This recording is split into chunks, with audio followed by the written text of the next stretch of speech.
central and northern Scotland. Here it is a chilly start to the day with showers arriving, particularly for northern and western Scotland, along with a brisk breeze with gales to the far northwest. Snow falling above 300 or 400 metres. Northern Ireland, meanwhile, southern Scotland, northern England stays cloudy and in places fairly damp, particularly northwest England. But to the south again, across much of the rest of England, much of Wales, brighter skies, even some sunshine coming through. And where we get some sunshine, 14 Celsius is possible. And actually that weather front remains in place more or less throughout Tuesday evening, but eventually during Tuesday night it starts to push south, initially into North Wales, northwest England, some heavier bursts of rain for a time before the rain peters out as it pushes into South Wales, the Midlands, by the end of the night. To the south, 9 Celsius, so another mild night to come. But to the north, clearer spells for northern England, Northern Ireland, Scotland as well, and it turns progressively colder in Scotland, so initially snow falling to 400 metres, eventually snow perhaps falling to the surface across northern Scotland and certainly settling above 200 metres for the likes of the West Highlands. Meanwhile, there will be some sunshine away from the showers for Northern Ireland, Northern England and increasingly the Midlands into Wales as well as colder, brighter air filters southwards. 12 Celsius though for London under a lot of cloud on Wednesday, but those brighter skies by the end of Thursday affect most of us and Friday's looking bright but on the cold side.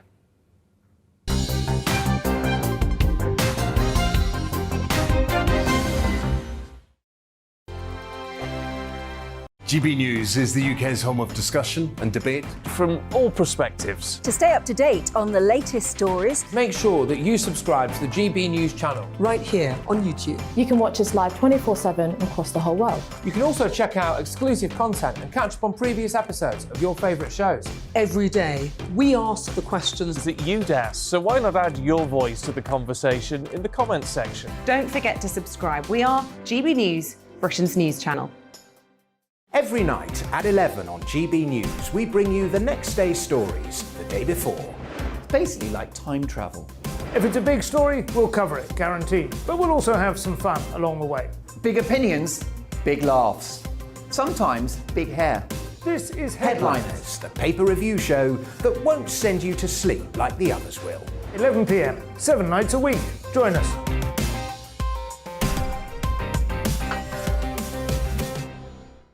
Hello there, I'm Eamon Holmes. And I'm Isabel Webster. And we hope you can join us for Breakfast with Eamon and Isabel. You make me laugh out loud, belly laugh. Is that important first thing in the morning? Yeah, absolutely. And there's me trying to be deadly serious. News is a serious business. Yeah, I have to rein you in sometimes. Well, it doesn't stop us laughing at it. It doesn't stop us having an opinion on what's going on. Yeah. And it certainly will not stop us reflecting what you think. Weekdays from 6 to 9:30 on GB News. I'm Dan Wootton. Join me Monday to Thursday from 9 to 11 for the feistiest and most fun news debate on TV, where free speech reigns. I'll bring you a sharp take on the day's biggest stories, bombshell newsmaker interviews, and A-list guests. And I guarantee you, no spin, no bias, no censorship, and no reason to go to bed. That's Dan Wootton Tonight, Monday to Thursdays from 9 on GB News.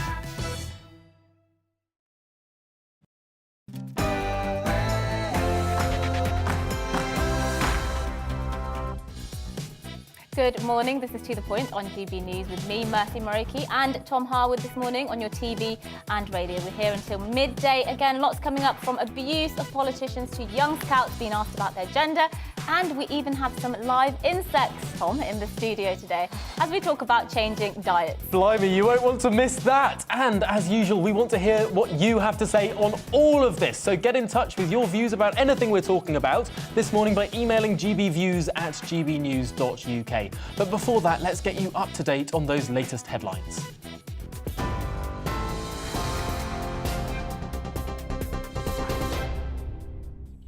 A very good morning. It's just 1 minute past 10 o'clock. I'm Rosie Wright, here to keep you up to date on GB News. Now, the Prime Minister is facing renewed calls to apologise for his claim that Sir Keir Starmer failed to prosecute Jimmy Savile. The Labour leader was targeted by protesters in Westminster yesterday. Police officers escorted him through a crowd of COVID lockdown demonstrators and bundled him into a car. Some of the demonstrators were shouting "traitor" and "Savile" at him. One repeatedly accused him of protecting paedophiles. Boris Johnson tweeted describing the behaviour towards Sir Keir as absolutely disgraceful. But Conservative MP David Davis told GB News the Prime Minister should apologise. Those demonstrations show the risk of making a frankly tasteless comment like that.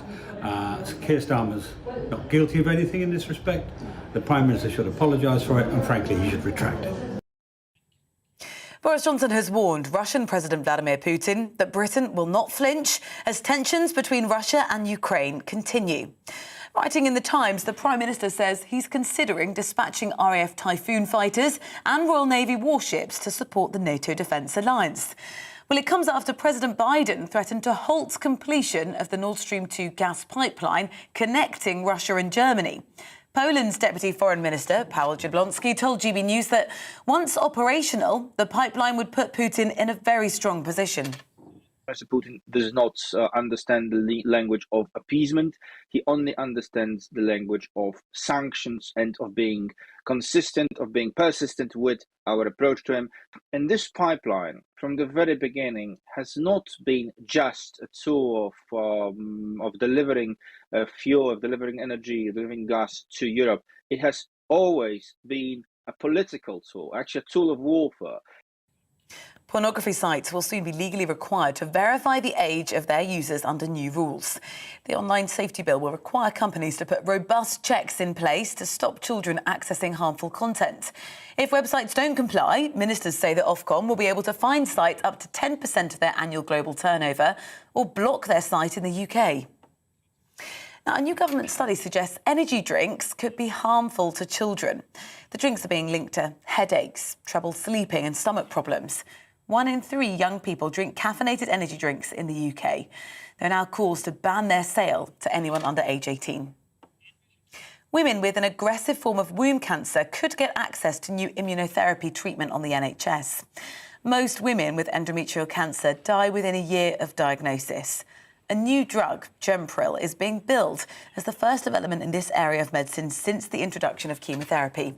GP Dr. Veena Babu told GB News it's a game changer. The thing with womb cancer is it presents quite late. It presents after the age of 50. It's often quite aggressive. It's quite insidious in the way it presents. So women may just have a bit of bloating, a bit of abdominal pain. Right. It presents in postmenopausal women with symptoms like bleeding, which shouldn't really happen in postmenopausal women, right? So as of now, there's only chemotherapy as a mainstay of treatment. So with this coming in, it can actually change the game. Cliffside residents in Norfolk are concerned about losing their homes a week after storms Malik and Corrie battered the UK. The recent high winds exacerbated an already pressing problem with cliff collapses, leaving some properties right on the edge of eroding sandbanks. Residents are urging authorities to install expensive cedar fences to try to help protect their homes. First bought the property, I had about a metre of back garden and then it was just sand dune. The only way I could see it to the sea was stand on the roof of my property.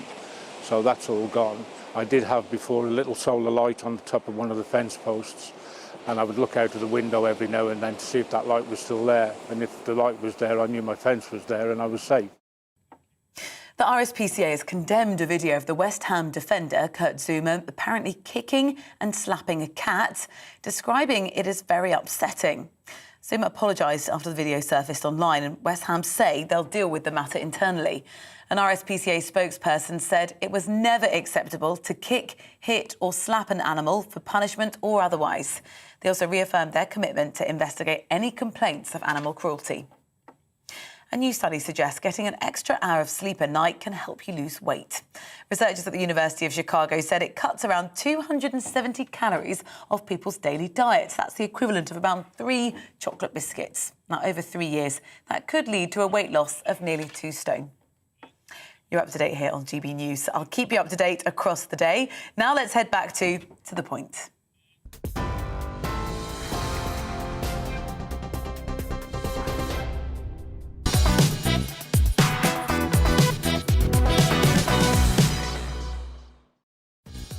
Good morning. This is To The Point on GB News with me, Mercy Muroki, and Tom Harwood on your TV and radio and online this morning. Here's what we've got coming up. Yes, the government says it has strengthened its flagship online safety bill and will begin an ad campaign against end-to-end encryption on messaging apps. But campaign groups say that will do more harm than help. We'll be speaking to the leader of one group in just a few minutes. Yes, and porn websites in the UK will be legally required to verify the age of their users under new internet safety laws intended to protect children. We'll be joined by lawyer and advocate Mary Sharp, who runs a relationship and sex education charity, to discuss this move. And finally, we'll be joined live in the studio by an edible insect company owner who insists that we should swap beef for bugs. She'll even be bringing along some critters herself, so you won't want to miss it. Yes, indeed. I'm not sure we'll be eating them, though. Sorry to disappoint. We have all of that coming up and much more across the programme. And get in touch with your views, as usual, on GB Views at gbnews.uk.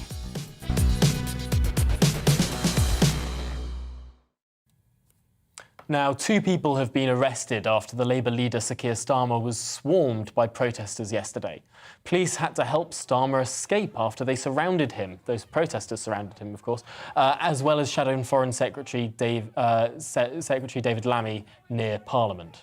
Some in the group, in the protest group, were shouting traitor, criticising Sir Keir's record on COVID, and cries were also heard of Jimmy Savile after, of course, the Prime Minister made a claim last week in Parliament, a false claim that Sir Keir personally failed to prosecute serial sex offender Jimmy Savile when he was Director of Public Prosecutions. Well, here to give his reaction is Stephen Pound, the former Labour MP for Ealing North. Welcome to the programme, Stephen. Thank you, Tom. First of all, I've watched quite a few of these videos now this morning in pretty close detail. Yes, there was one person who seemed to be shouting in a deranged way about Jimmy Savile, but there were lots of other people who were shouting about Magna Carta, about the New World Order, about vaccinations, about Julian Assange. There were lots of nutters here, weren't there? Well, there was also somebody shouting Freemason, Freemason. I think you can accuse Keir of many things, but not that. Look, what this really was, I mean, there were some moon-howlingly mad people there, without a shadow of a doubt. And I have to say, Piers Corbyn should actually take a long, slow look at himself and think, is the world really ready for this sort of insanity? So I think one of the real problems we've got here is that one of the difficulties we have in modern politics is that dissociation, the separation of politicians and the people. People say we're out of touch, they don't have the ability to actually relate to ordinary people. The more this happens, the less chance there is of politicians actually being with the people they represent. I used to travel back on the bus from Parliament every day, and every single day somebody would come up to me and said, bet you're claiming this on expenses, aren't you, or whatever. But they didn't shout at me or thump me or anything. But I was tempted to actually, maybe, drive in and out of Parliament, who knows.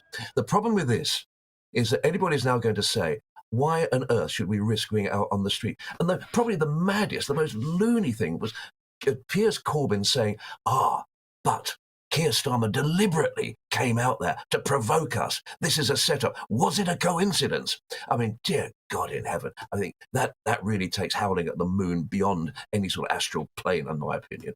And I think, sadly, it's wishful thinking to expect Piers Corbyn to, be introspective and take a hard look at himself in the mirror. But what do you think the solution to all of this is? Because there is that freedom to protest, isn't there? Of course, there's no freedom to actually hurt anybody or intimidate anybody. But we have to strike a balance, don't we? But by protecting our politicians, who are increasingly, or do seem increasingly under threat, whilst also maintaining that freedom of people to come out onto the streets and protest. It's a wonderfully philosophical point. I think it was Isaiah Berlin who said, freedom for the wolf doesn't necessarily mean freedom for the lamb. And I think the situation we've got here is we cherish the right to free speech. Of course we do. What we don't cherish and what we don't allow and we cannot condone is this sort of lunatic mob assault on a person doing their job, going about their business in Parliament. Look, we do have public order offences in this country. We've got to realise that there is a difference between free speech, which we cherish, which you champion, and fair play to you, and this sort of bonkers behaviour. I think what we need to actually concentrate on last night was not the free speech aspect, but the public order aspect. It's like when Chris Whitty was assaulted I don't think that's too strong a word, in St James's Park by these people grabbing him around the neck, putting him in a neck hold, saying, give us a selfie. And quite rightly, they got banged up for that. This is a public order thing. I don't think this is to do with free speech. I think this is to do with self-serving, narcissistic idiots making absolute fools of themselves, and in all honesty, giving Boris Johnson a real headache, because it was this time last week that Boris repeated or sort of instigated this appalling slur about Jimmy Savile. And you can't tell me that didn't resonate. Well, let's speak about that in some more detail. There have been lots of claims that this was Boris Johnson's fault, that he instigated this mob. But as far as I can see, this mob amassed because they were protesting vaccines, right? One person seemed very exercised about Jimmy Savile, but there were over a dozen others in that mob who didn't mention Savile at all. Can we really lay the blame at the feet of the Prime Minister? No, of course we can't. Not for the totality of the mob. What we can lay at the feet of the Prime Minister is exactly the same as David Davis has said, as 6 Tory MPs have said, and as many of his own people have said, that this was the wrong thing to say. It wasn't just inaccurate, it wasn't just undignified, it was actually provocative.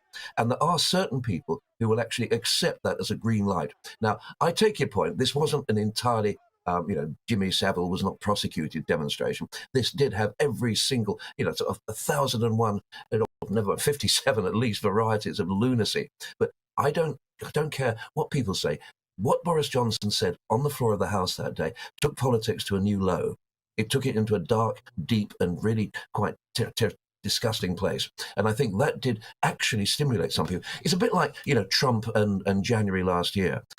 Did Trump incite the attack on the White House? But he didn't say, this is the way to the White House, tool up, lads, and get on down there. But what he did do, he ramped up, the background noise in such a way that he opened the door for those people. I think Boris Johnson is not personally culpable for this attack last night, but by God, he's complicit within it. And I think that he's part of that problem. And I also think, in all honesty, Tom, he knows that.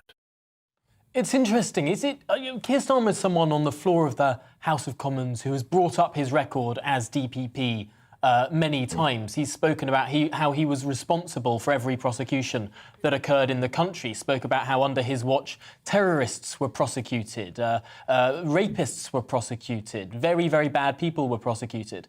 Is it not legitimate, therefore, to say if Keir Starmer takes responsibility for all of the successful, and there were many, many successful prosecutions under his watch, should he not also take responsibility for the failures that happened under his watch, even if he was not personally involved in them?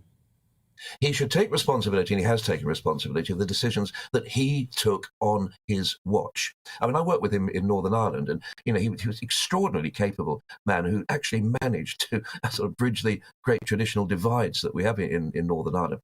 And he took responsibility for all those cases where he was the decision maker. He was the case officer, he was the review officer.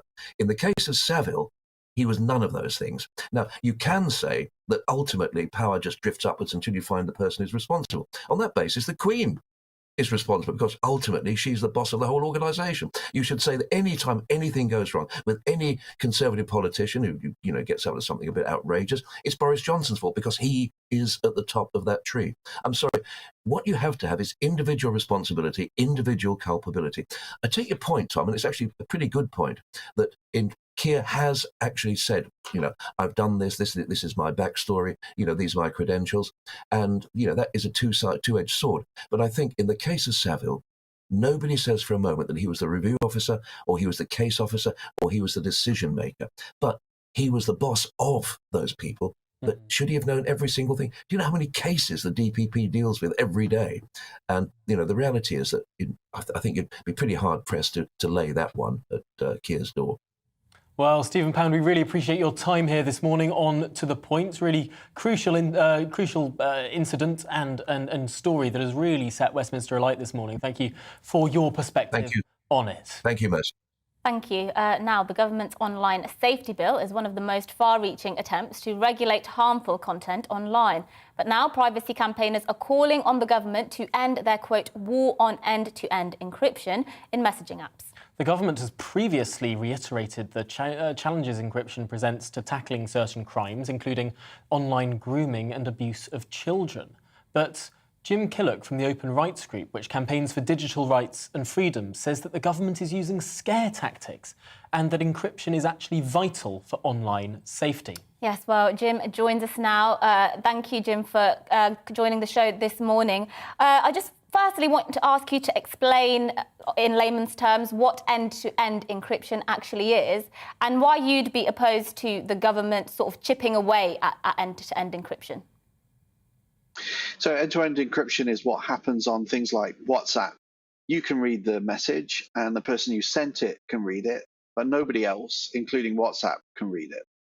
And that means that if you're sending sensitive information, if you're sharing a password, if you're sending, something like bank details, payments, all that, it's secure and it's safe and it can't leak. And of course, people share their entire lives now on these kind of apps, and that means that if that information fell into the wrong hands, then you could be subject to blackmail, to scams, to other kinds of criminal threats, because perhaps passwords, personal secrets had been leaked to them.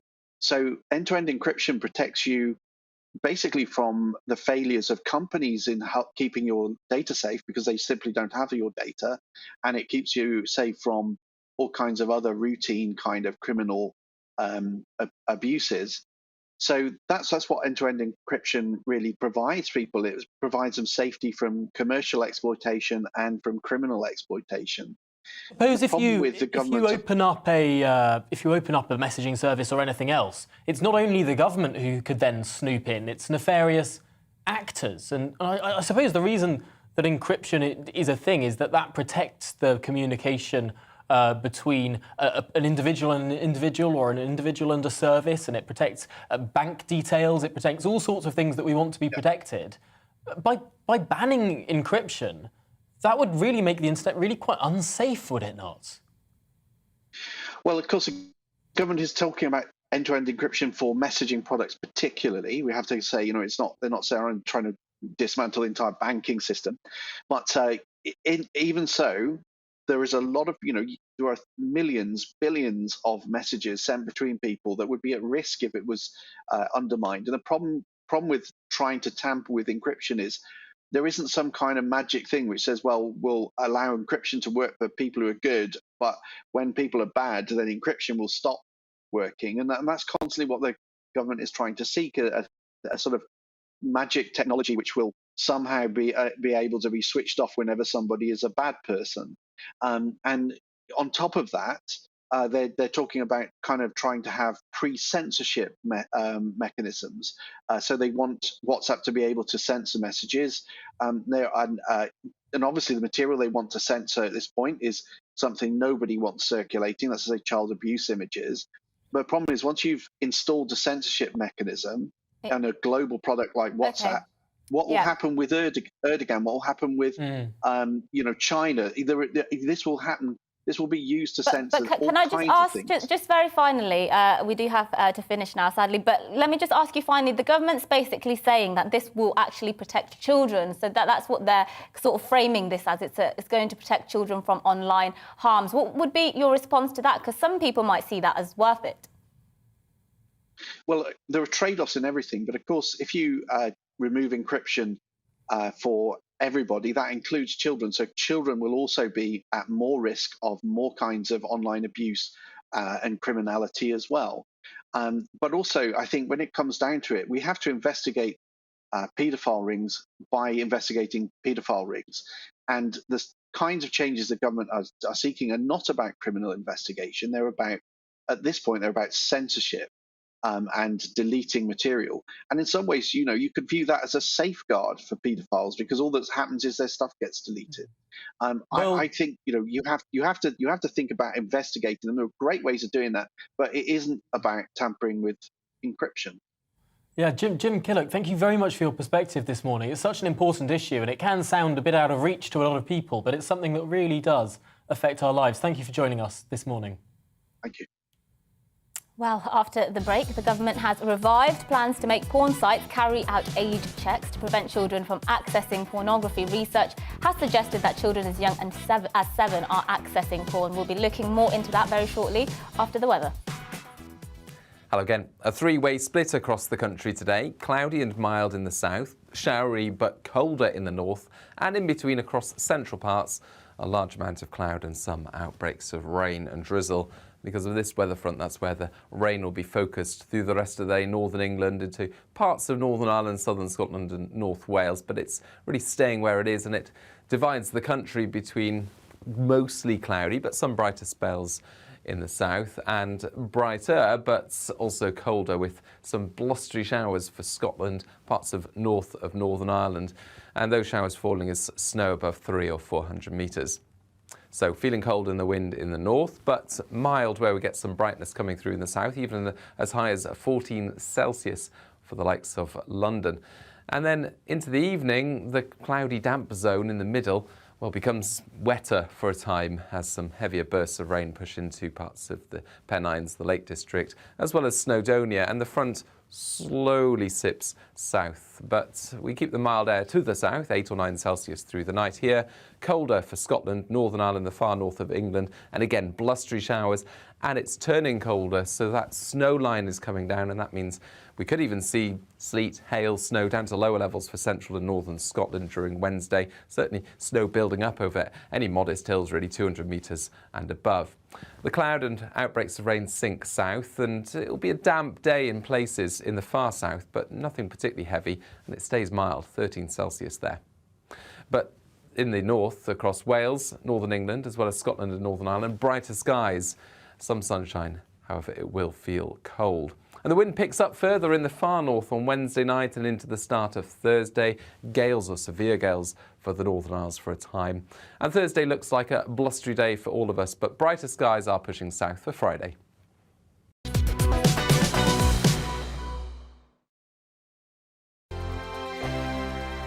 GB News is the UK's home of discussion and debate from all perspectives. To stay up to date on the latest stories, make sure that you subscribe to the GB News channel right here on YouTube. You can watch us live 24/7 across the whole world. You can also check out exclusive content and catch up on previous episodes of your favourite shows. Every day, we ask the questions that you'd ask, so why not add your voice to the conversation in the comments section? Don't forget to subscribe. We are GB News, Britain's news channel. Every night at 11 on GB News, we bring you the next day's stories the day before. Basically like time travel. If it's a big story, we'll cover it, guaranteed. But we'll also have some fun along the way. Big opinions, big laughs. Sometimes big hair. This is Headliners, the paper review show that won't send you to sleep like the others will. 11 p.m, 7 nights a week. Join us.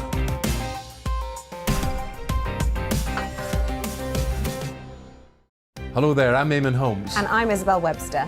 And we hope you can join us for Breakfast with Eamon and Isabel. You make me laugh out loud, belly laugh. Is that important first thing in the morning? Yeah, absolutely. And there's me trying to be deadly serious. News is a serious business. Yeah, I have to rein you in sometimes. Well, it doesn't stop us laughing at it. It doesn't stop us having an opinion on what's going on. Yeah. And it certainly will not stop us reflecting what you think. Weekdays from 6 to 9:30 on GB News. I'm Dan Wootton. Join me Monday to Thursday from 9 to 11 for the feistiest and most fun news debate on TV, where free speech reigns. I'll bring you a sharp take on the day's biggest stories, bombshell newsmaker interviews, and A-list guests. And I guarantee you, no spin, no bias, no censorship, and no reason to go to bed. That's Dan Wootton tonight, Monday to Thursdays from 9 on GB News.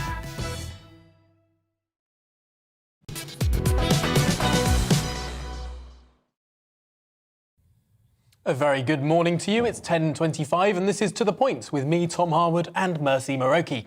We are live on your TV, radio and online this morning. Yes, now the government has brought back plans dropped in 2019 to make pornography websites carry out age checks on its users. Users will have to provide data such as their credit card or passport details to verify they are over 18 in order to access explicit content. Don't know if I'll be giving it my credit card details or passport number to any of these companies, but free and commercial porn sites will be brought into the scope of the forthcoming online safety bill. So sites such as OnlyFans will be included in that as well. Digital Minister Chris Philp said that parents deserve peace of mind that their children are protected online from seeing things no child should see. Yes, well, Mary Sharp is a lawyer and CEO for the Reward Foundation, which is an education charity focusing on internet pornography's impact on sexual relationships. We really appreciate you coming to discuss this morning. I just want to start off by asking, because I think the arguments against kids watching porn are pretty obvious, I think, to most people. You know, I don't think most people advocate giving children unfettered access to porn. But there are legitimate criticisms, aren't there, around people's safety when it comes to giving those personal information to these giants, quite frankly, these porn giants? I think that is a bit of a red herring, because there is excellent, really sophisticated age verification processes now available that act for people trying to access gambling sites or other age verification processes. And it's done at arm's length. It's done by a third party. So this fear that there's going to be a database breach is really unrealistic. Legislation, as far as I understand it, applies to websites that are almost exclusively pornographic. Whereas the arguments in favour of this legislation are about children not stumbling across pornography. And there's quite a lot of pornography on websites like Twitter, for example. How does this actually help children not stumble across it? Because children who are stumbling across pornography won't be going to porn websites, they'll be finding it on other websites, and this will have nothing to do with it, will it not? Well, it will, because the online safety bill covers social media as well. That was the whole point of the government withdrawing the Digital Economy Act Part 3 when it was just about to implement this Part 3 to do with age verification of commercial pornography websites. They said that it didn't cover Twitter, online, other online platforms, and therefore that they needed this bill. So it's the fact that there's so much pornography around, but the truth is that children get a taster of pornography on social media, and then they watch most of it on sites like Pornhub. And in a recent survey that was done in Poland, but is representative of what's happening across the world, particularly the Western world, 25% of 7 to 12-year-olds were watching pornography, and we're talking hardcore pornography, on at least a monthly basis. So it's not just about stumbling across it. They're curious about it, and they want to be doing edgy things and watching something that's so stimulating, and therefore they're seeking out pornography websites. Yeah. So unless there's proper age verification in place, then it's going to be too easy for children to stumble across it. And the levels of children who are accessing a porn, as you say, those figures there, what's that an indictment of? Is that an indictment of the society we live in more broadly? Is it an indictment of, the children's parents or the schooling system? I mean, what is leading to such huge numbers of children watching that? Or simply is it just the fact that they have so much access to the internet in this day and age? I think it's largely the fact that governments have been so slow to try and catch up with technology, which is driven by money. It's a multi-billion-dollar industry, and they are often leading, the porn companies are often leading the technology changes. And governments are so lumbering in trying to develop this. That's why it was heartbreaking that the UK government shelved the Part 3 of the Digital Economy Act back in 2019, because, of course, nobody had anticipated COVID, and had that legislation been in place, and it could still be in place without waiting for another 2 years for the online safety bill to come into effect, it would have meant that a lot of children would have been protected from easy access to pornography when they were off school during lockdown. Are we at risk of denying reality here a little bit? I mean, I grew up at a time when mobile internet was becoming more prevalent, where at school certainly people spoke about watching pornography, and at a certain age it is legitimate that people under the age of 18 might want to watch pornography, is it not? We're allowed to have sex at 16. Why aren't we allowed to watch it? Because it's one thing being able to consent to sex at 16, and that's done in private between consenting people. And it shouldn't be encouraged, should I say, at 16. But yes, of course, it's widely practiced. But as far as pornography is concerned, the fact that through technological means, images can be shared, and there's already legislation about revenge porn. But, adolescents need protection from themselves to some extent, but also from others who just think it's a jolly jape. The bad news is that if children are caught sexting, particularly if there's coercive sexting, that can, if that's reported to the police, that can go on their record. And even if it's just not taken through the courts, it's recorded and can affect jobs at a future stage. Is the worry here that we're potentially pursuing a harm elimination strategy, a sort of don't do it at all strategy, whereas harm reduction might be a preferred path? This is harm reduction. So, for example, we don't want to be encouraging 16-year-olds to have sex, but that is the age of consent because we know that they will have sex, and so having some boundaries there is probably important. Saying that no one under the age of 18 should have or watch sex is probably going to create a more anarchic society.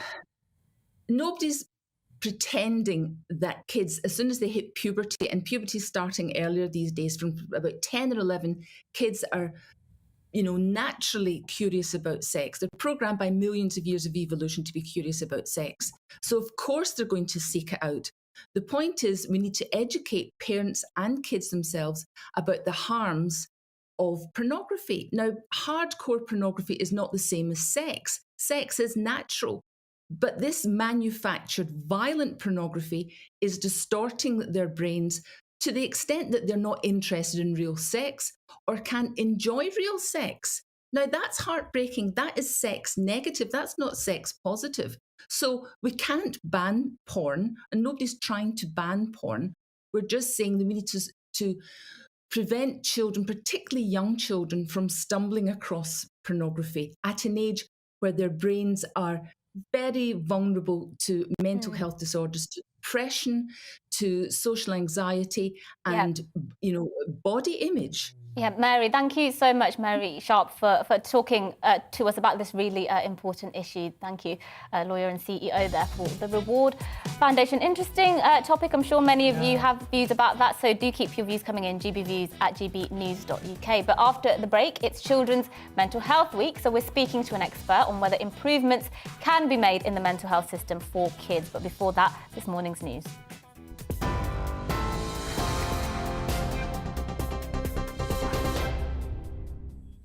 Good morning, it's 10:33. I'm Rosie Wright, here to keep you up to date on GB News. The Prime Minister's facing renewed calls to apologise from within his own party for his claim that Sir Keir Starmer failed to prosecute Jimmy Savile. It's after the Labour leader was targeted by a crowd of protesters yesterday, shouting traitor and Savile at him. Boris Johnson has warned Russian President Vladimir Putin Britain will not flinch as tensions between Russia and Ukraine continue. Writing in The Times, the Prime Minister says he's considering dispatching RAF Typhoon fighters and Royal Navy warships to support the NATO defence alliance. Well, it comes after President Biden threatened to halt completion of the Nord Stream 2 gas pipeline connecting Russia and Germany. Pornography sites will soon be legally required to verify the age of their users or face fines under new rules. The online safety bill will require companies to put robust checks in place to stop children accessing harmful content. Women with an aggressive form of womb cancer could get access to a new immunotherapy treatment on the NHS. Most women with endometrial cancer die within a year of diagnosis. A new drug, Gempril, is being billed as the first development in this area of medicine since the introduction of chemotherapy. A new government study suggests energy drinks could be harmful to children. The drinks are being linked to headaches, trouble sleeping and stomach problems. 1 in 3 young people drink caffeinated energy drinks. There are now calls to ban their sale to the under-18s. You're now up to date here on GB News. We're on your TV, online and DAB+ radio. Shortly, we'll be back to the point.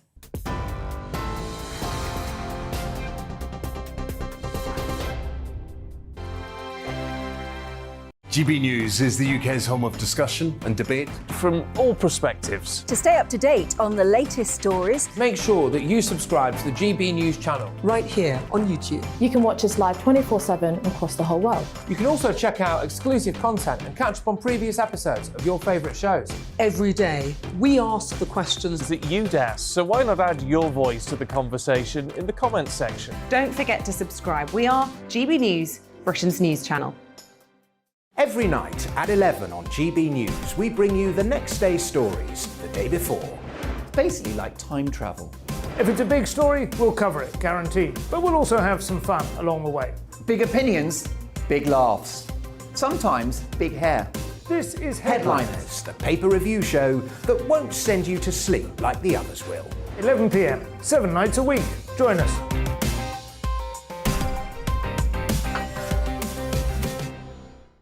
Hello there, I'm Eamon Holmes. And I'm Isabel Webster. And we hope you can join us for Breakfast with Eamon. And Isabel. You make me laugh out loud, belly laugh. Is that important first thing in the morning? Yeah, absolutely. And there's me trying to be deadly serious. News is a serious business. Yeah, I have to rein you in sometimes. Well, it doesn't stop us laughing at it. It doesn't stop us having an opinion on what's going on. Yeah. And it certainly will not stop us reflecting what you think. Weekdays from 6 to 9:30 on GB News. I'm Dan Wootton. Join me Monday to Thursday from 9 to 11 for the feistiest and most fun news debate on TV, where free speech reigns. I'll bring you a sharp take on the day's biggest stories, bombshell newsmaker interviews, and A-list guests. And I guarantee you, no spin, no bias, no censorship, and no reason to go to bed. That's Dan Wootton Tonight, Monday to Thursdays from 9 on GB News.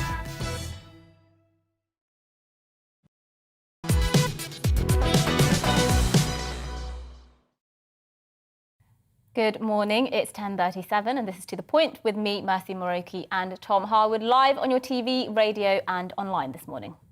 Now, the Children's Commissioner has said that only 1/3 of those with a probable mental disorder are able to access treatment after the pandemic made access a greater challenge. While wait times and acceptance rates have improved, they insist there's still a very long way to go. Yes, well, Jo Lane is the head of policy and research at Action for Children, a charity supporting children and young people as well as their parents. Good morning, Jo. I saw a stat this morning that I was really staggered by, really.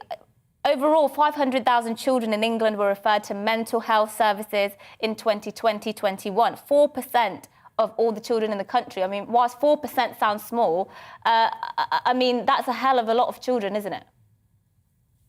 Absolutely, yeah. If you speak to anyone working with children at the moment, they'll tell you that mental health problems are absolutely increasing, that the pandemic has had an impact on children's mental health problems, and it's too difficult for children to get help. So that statistic probably only applies to those more severe cases where children actually have had a formal referral to for mental health treatment or assessment.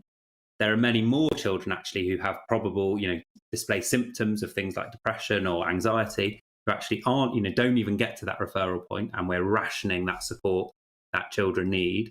And that's why it's crucial that, as well as bringing down those, formal waiting lists, making sure children get treatment, the government really puts effort and attention into that early intervention to make sure, all schools, everywhere where, people are working with children, that people are trained and that there's access to programs and support that can help children before they get into that crisis moment and need those referrals, which we're seeing going up. Really, really strong point. What can we as society do? What can people watching this programme, perhaps with children of their own, do? What can us as a wider society do to help alleviate the mental anguish that so many children appear to be going through? So I think the big positive here is that people have recognised this is a problem for both quite a while and a sort of broad spectrum of people. So it's something that unites, people can see that children are struggling and know we need to do something. The last sort of big policy response that the government made was actually before the pandemic. So they're at the moment, they're rolling out what are called mental health support teams, and they're going to work with the NHS and schools to make sure to improve that early intervention support that children have available. One thing government could do actually is say, since we made that policy and we made that intervention, there's been this, unparalleled impact on children's lives. And are we doing enough now in that context to make sure that children have access to that early intervention? And that might be, supporting them where they display the early signs of things like depression and anxiety. It might be supporting them to sort of build their own resilience and sort of help help children to coach themselves through challenges that they'll definitely face. So a sort of really clear message we can all give to government is say, are we doing enough to make sure that early intervention, those approaches are in place, and we're helping to prevent children, those problems escalating, and that we see later on then in the NHS and in more severe mental health problems. Yeah, I personally feel that often we underprepare children actually for some of the difficulties they're facing. I feel we're increasingly mollycoddling lots of children. I'm not sure that's helping, but that's an aside there. I just wanted to ask you that the NHS England have said that by 2023, 2024, at least 345,000 additional children and young people will be able to access treatment. Do you believe that? Because this government's record on NHS is not very good, is it?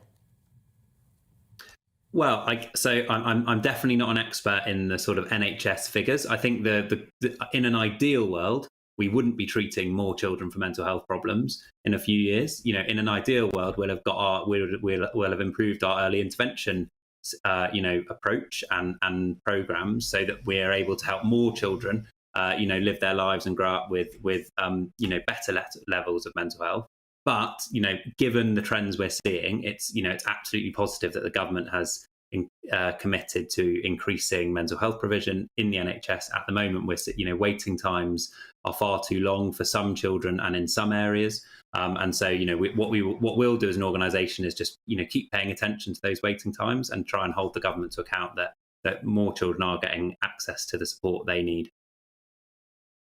It got genuinely worse in society over time, or are we just now more aware as a society? Are we just spotting more of the mental health cases that in reality have always been there for decades and decades? Or is there something that's got harder for children in today's society?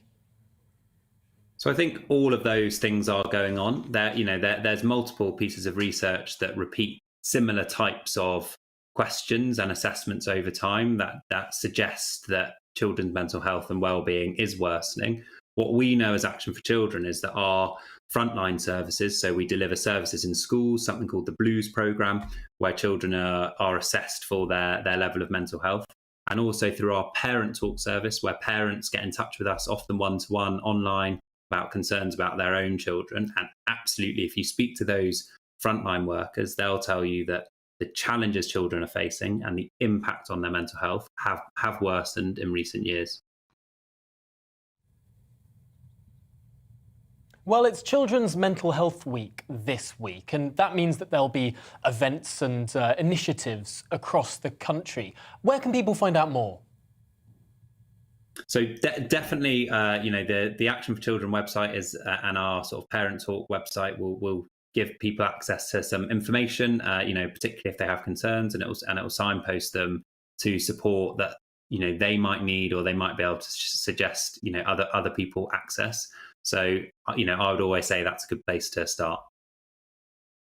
Thank you so much for joining us and talking about that. Jo Lane there, Head of Policy and Research at Action for Children.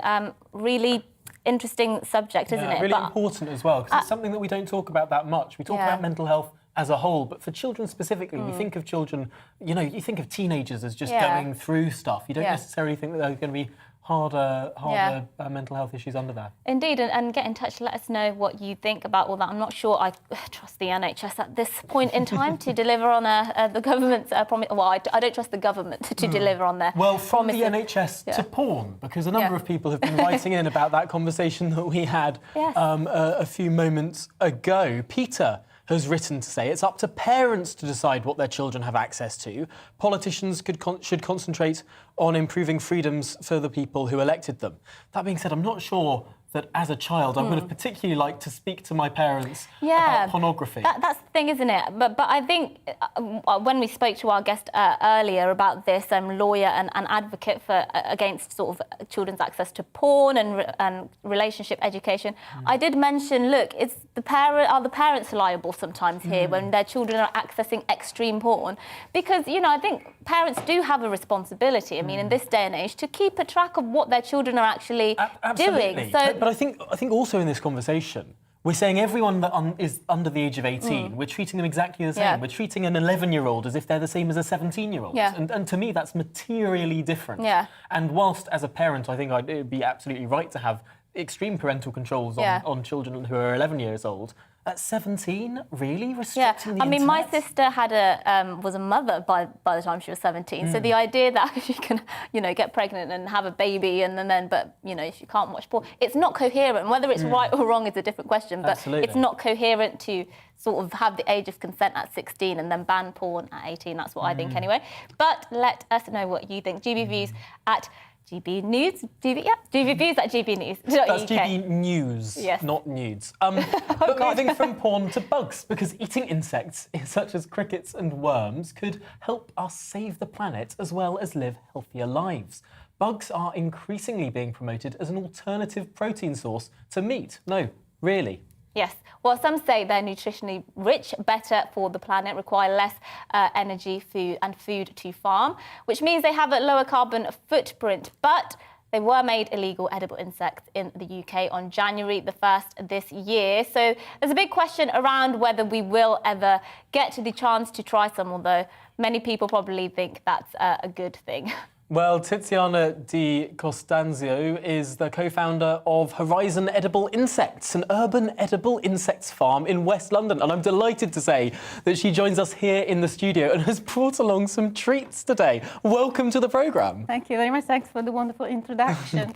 I brought some insects for you to have a look at, but unfortunately, as you said, I won't be able to let you try them because I would be committing a crime. How on earth have we got to the stage where the government is banning me from what I'm allowed to put in my mouth? Yeah, so basically the insects have been sold in the UK since, but some companies have been trading for decades. And then Brexit came, and overnight on the 1st of January, we were notified, just by chance, the industry found out that all the progress that had been made in Europe with regards to edible insects had been basically scrapped by the Food Standard Agency, and all companies had to apply for this novel food authorization process. That sounds extraordinary. Should we have a little look at some of these bugs? Well, I mean, I heard, in my mind, the idea of Brexit was to make rules more liberal, to move away from these sort of restrictive structures in Europe, and yet we're getting more restrictive rules here. Should we have a look at what we're being restricted from? Tell us what you brought. So basically, instead of taking Brexit as an opportunity to break away from the red tape of Europe, so they instead have sort of copy-pasted the rules and done a bad copy-paste because they have not introduced any transitional measures which will ensure business continuity. It's a big shame. What are these? Basically what we have here, we have some mealworm fritters, which are onion and mealworms in curry. Wow. Quite delicious. You can dip them in sauce. And we have some mealworm falafels. Now, the tragic thing is that this fritter requires, according to the Food Standard Agency, a different authorization to my falafel. So it is, I mean, if we didn't have it in writing, and anybody can check on our website, we actually had to lodge a formal complaint with the FSA to find some answers. Wow. Because it's the processing method as well as how much you put into a recipe. So these are fried, these are oven baked, different authorization, different toxicology, exotoxicology, I don't know, at different metal content. So basically, each authorization costs about £80,000. It's free to apply, but you basically have to gather all this scientific data. You have to go to novel food consultant. Yeah. Wow. Can you just tell us, I mean, when people hear about eating bugs, they think, oh, that's something hippies do, you know? That's not... I'm a celebrity, get me out of here. Or they see it as a bit of a joke, something, you know, you watch for entertainment on a Saturday night or whatever. But there is, you know, according to you, this is actually quite a serious alternative to meat. And actually, you say there's lots of benefits to swapping meat for bugs, don't you? Yeah, absolutely. I mean, you have to think that bugs have been eaten for millennia by billions of people across the planet. And they have nutrition, they have micronutrients, macronutrients, iron. Also, there are studies showing that the chitin, which is the substance that makes up the exoskeleton of the insects, has actually got beneficial, is very beneficial for your microbiome. Oh wow! I'm not sure I'd be comfortable with eating an exoskeleton. It sounds crunchy. It's the sort of thing we normally rip off. You know, it will be this little, you wouldn't notice it's there. But I'm really annoyed that I'm not allowed to try one of those because I'm genuinely interested. Don't they? I had some crickets. I think they were like roasted crickets or something it would have been last year, I guess, or the year before that, from one of the main supermarkets. Just they were at the checkout, and I thought I'd try some, and they tasted fine. I quite enjoyed them. So I have no objection at all to eating. No, fair. I mean, each to their own. What is the tastiest bug that you sell? I like mealworms. They're slightly nutty in taste. Whether the crickets maybe have got more of a prawny type of into them. So they're very versatile. You can make and lots of different things taste differently. Not all bugs are the same. Yeah, absolutely. Yeah. I mean, for example, I don't like silkworms, but I like. You get all the silk in your mouth. So do you a bit sort of lemony cheesy? I don't know. So do you still have you replaced your meat? I mean, do you eat meat at all? No, we're a family. Well, the children have grown up now, but since 2015, our family has only been eating insects. Wow. Really? I'm sorry, I'm really curious. What's in this box? We've seen what's there. What's in this box? So let's put that one away. This is to maybe debunk the fact that insects are actually disgusting. They are very clean, and this is an example of how we used to grow them in our farm. So you don't see much here, but basically, a bit of zooming in. Ooh. You see that they're the worms. The bran becomes alive with the worms. Yeah. And if you could just tip it, just ever so slightly. We can see that. Yeah. So these are not fully grown now. In about 2-3 weeks, they will become full size, and they're ready to be cooked. I mean, the very good thing is that up until now, we were feeding the worms with the locally produced vegetable surplus. So basically, it was a sort of very sustainable. Yeah, absolutely sustainable. There's lots of food which is produced by local fruit shops. Yeah. We're not talking about like waste from restaurants or anything like that, but like outer leaves, cabbages, stuff that is not good enough for the food bank. Yeah. But it can be converted by these little bugs into very healthy, tasty protein. And for those listening, because we are on the radio as well, we are just looking at. So what are these? These are mealworms. Mealworms. So we're looking at mealworms at the moment. I mean, it's almost nominative determinism, isn't it? Mealworms. Yeah. Because they become a meal. Yes, a healthy meal. Yeah. So when we're looking at all of these, why do in our minds we separate bugs from, I don't know, shrimp? Yeah. Or are they really that different? I mean, there's a spectrum here, isn't there? There's not a clear delineation between types of animals that we eat. Yeah, there's actually quite a few studies have been done by historians, anthropologists, you name it. So basically, from an anthropologist's point of view, because the bugs which are in our hemisphere are rather small, so our ancestors wouldn't bother going out and gather the insects because they couldn't make a meal out of it. Too much effort, not enough. Much effort. But in other continents, bigger bugs, you can actually catch one, make a meal out of it. So that's that. There's also, there are reports, for example, from the Americas, where the early explorers would see the native eating bugs off the floor. So they were, in their journals, it's actually reported like these savages, eating. So there was this, it was always portrayed as something disgusting. So is there any hope for the regulatory system here? When might we be able to have the choice, if we wanted to have a little nibble of some of that stuff? Right. So first of all, we will have to ask the Food Standard Agency, which have been dragging their feet now for over a year, in fact, 13 months. The first authorization request, people got together, some companies got together, put together the £80,000 needed for even companies which were pre-profit had to kind of chip in, and we're not part of that authorization, but nevertheless, they have applied in December, and now they've been told that in the meantime, the product continues to be unauthorized on the British market. Some, like us, have found that you cannot insure.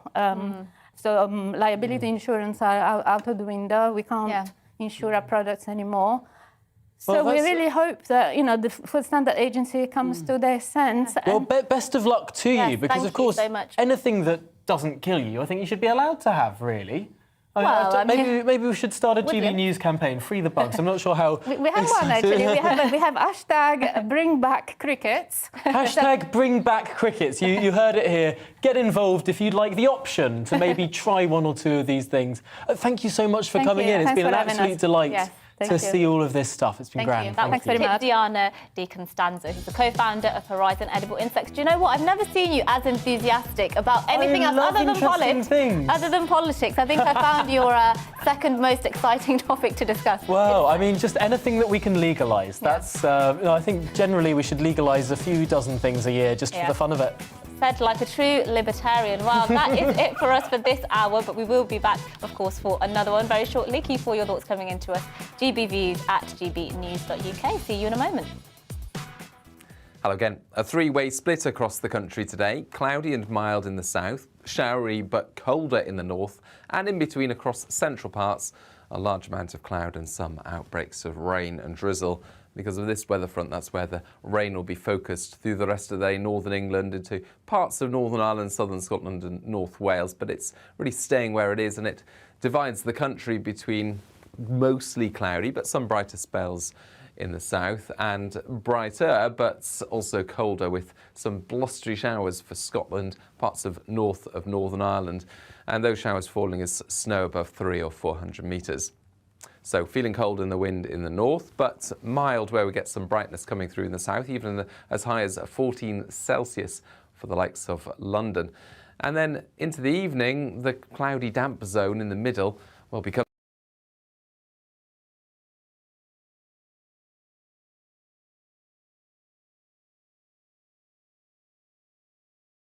south, but we keep the mild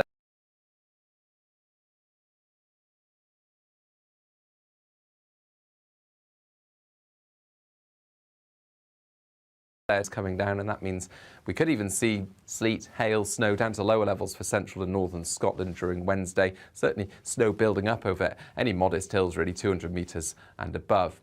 The cloud and outbreaks of rain sink south, and it'll be a damp day in places in the far south, but nothing particularly heavy, and it stays mild, 13 Celsius there. But in the north, across Wales, northern England, as well as Scotland and Northern Ireland, brighter skies, some sunshine. However, it will feel cold. And the wind picks up further in the far north on Wednesday night and into the start of Thursday. Gales or severe gales for the Northern Isles for a time. And Thursday looks like a blustery day for all of us, but brighter skies are pushing south for Friday.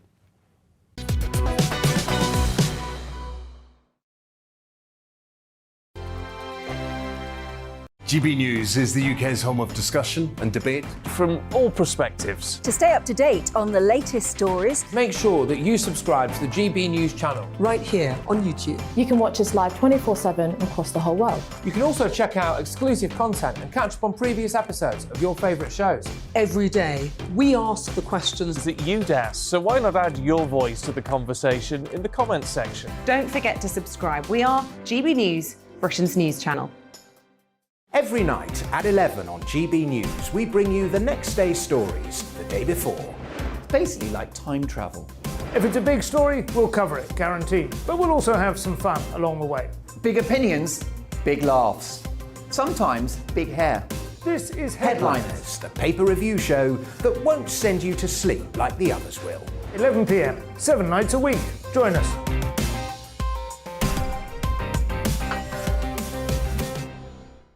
Hello there, I'm Eamon Holmes. And I'm Isabel Webster. And we hope you can join us for Breakfast with Eamon. And Isabel. You make me laugh out loud, belly laugh. Is that important first thing in the morning? Yeah, absolutely. And there's me trying to be deadly serious. News is a serious business. Yeah, I have to rein you in sometimes. Well, it doesn't stop us laughing at it. It doesn't stop us having an opinion on what's going on. Yeah. And it certainly will not stop us reflecting what you think. Weekdays from 6 to 9:30 on GB News.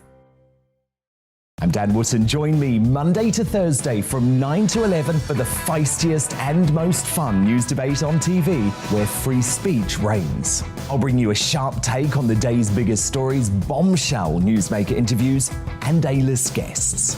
And I guarantee you, no spin, no bias, no censorship, and no reason to go to bed. That's Dan Wootton tonight, Monday to Thursdays from 9 on GB News.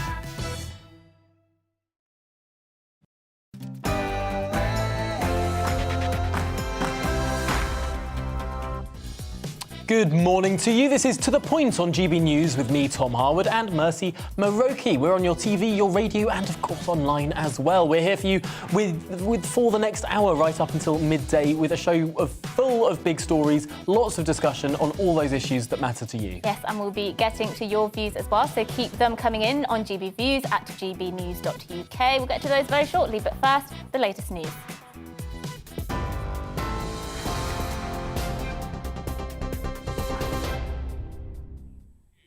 Good morning. It is 2 minutes past 11. I'm Rosie right here to keep you up to date on GB News.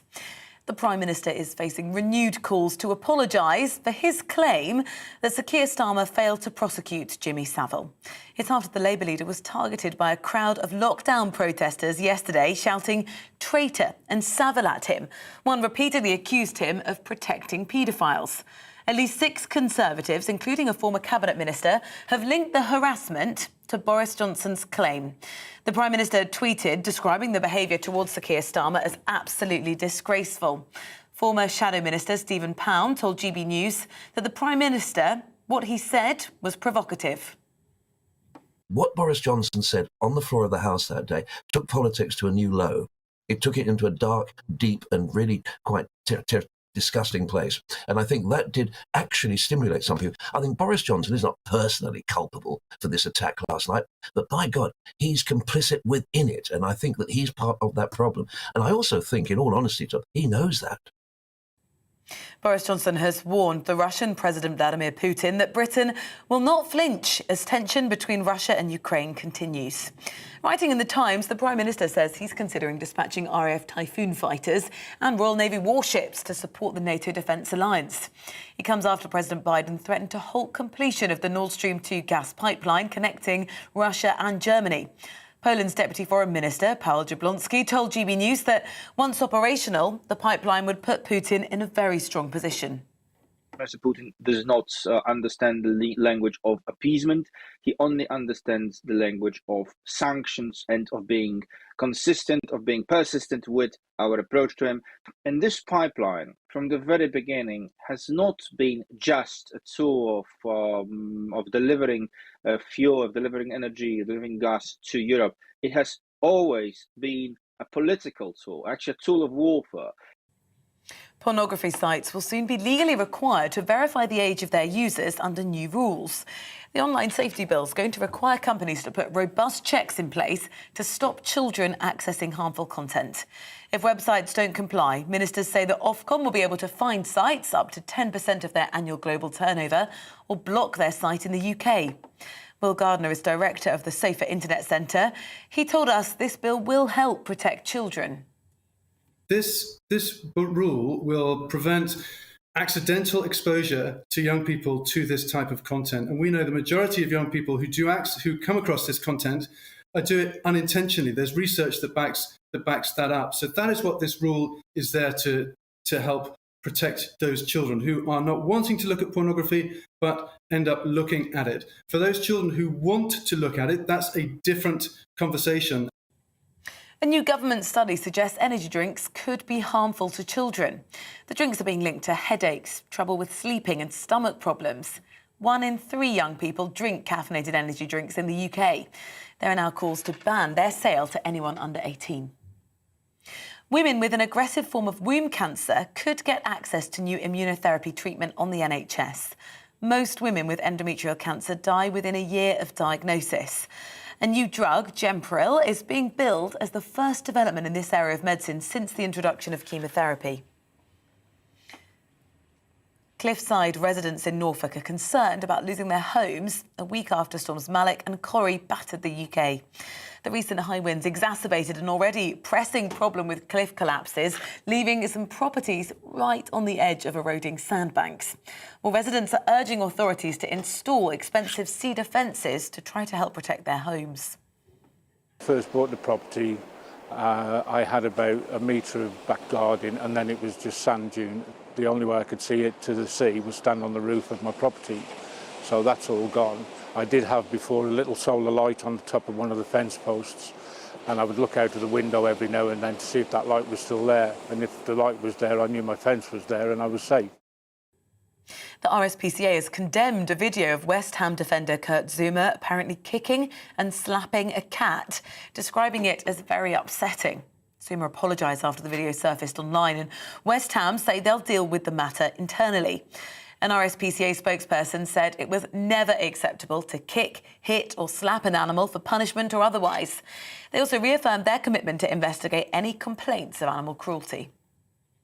A new study suggests that getting an extra hour's sleep a night can help you lose weight. Researchers at the University of Chicago say it cuts around 270 calories off people's daily diets. That's the equivalent of 3 chocolate biscuits. Over 3 years, that could lead to a weight loss of nearly 2 stone. You're up to date here on GB News. We'll bring you more as it happens. Now let's return to the point.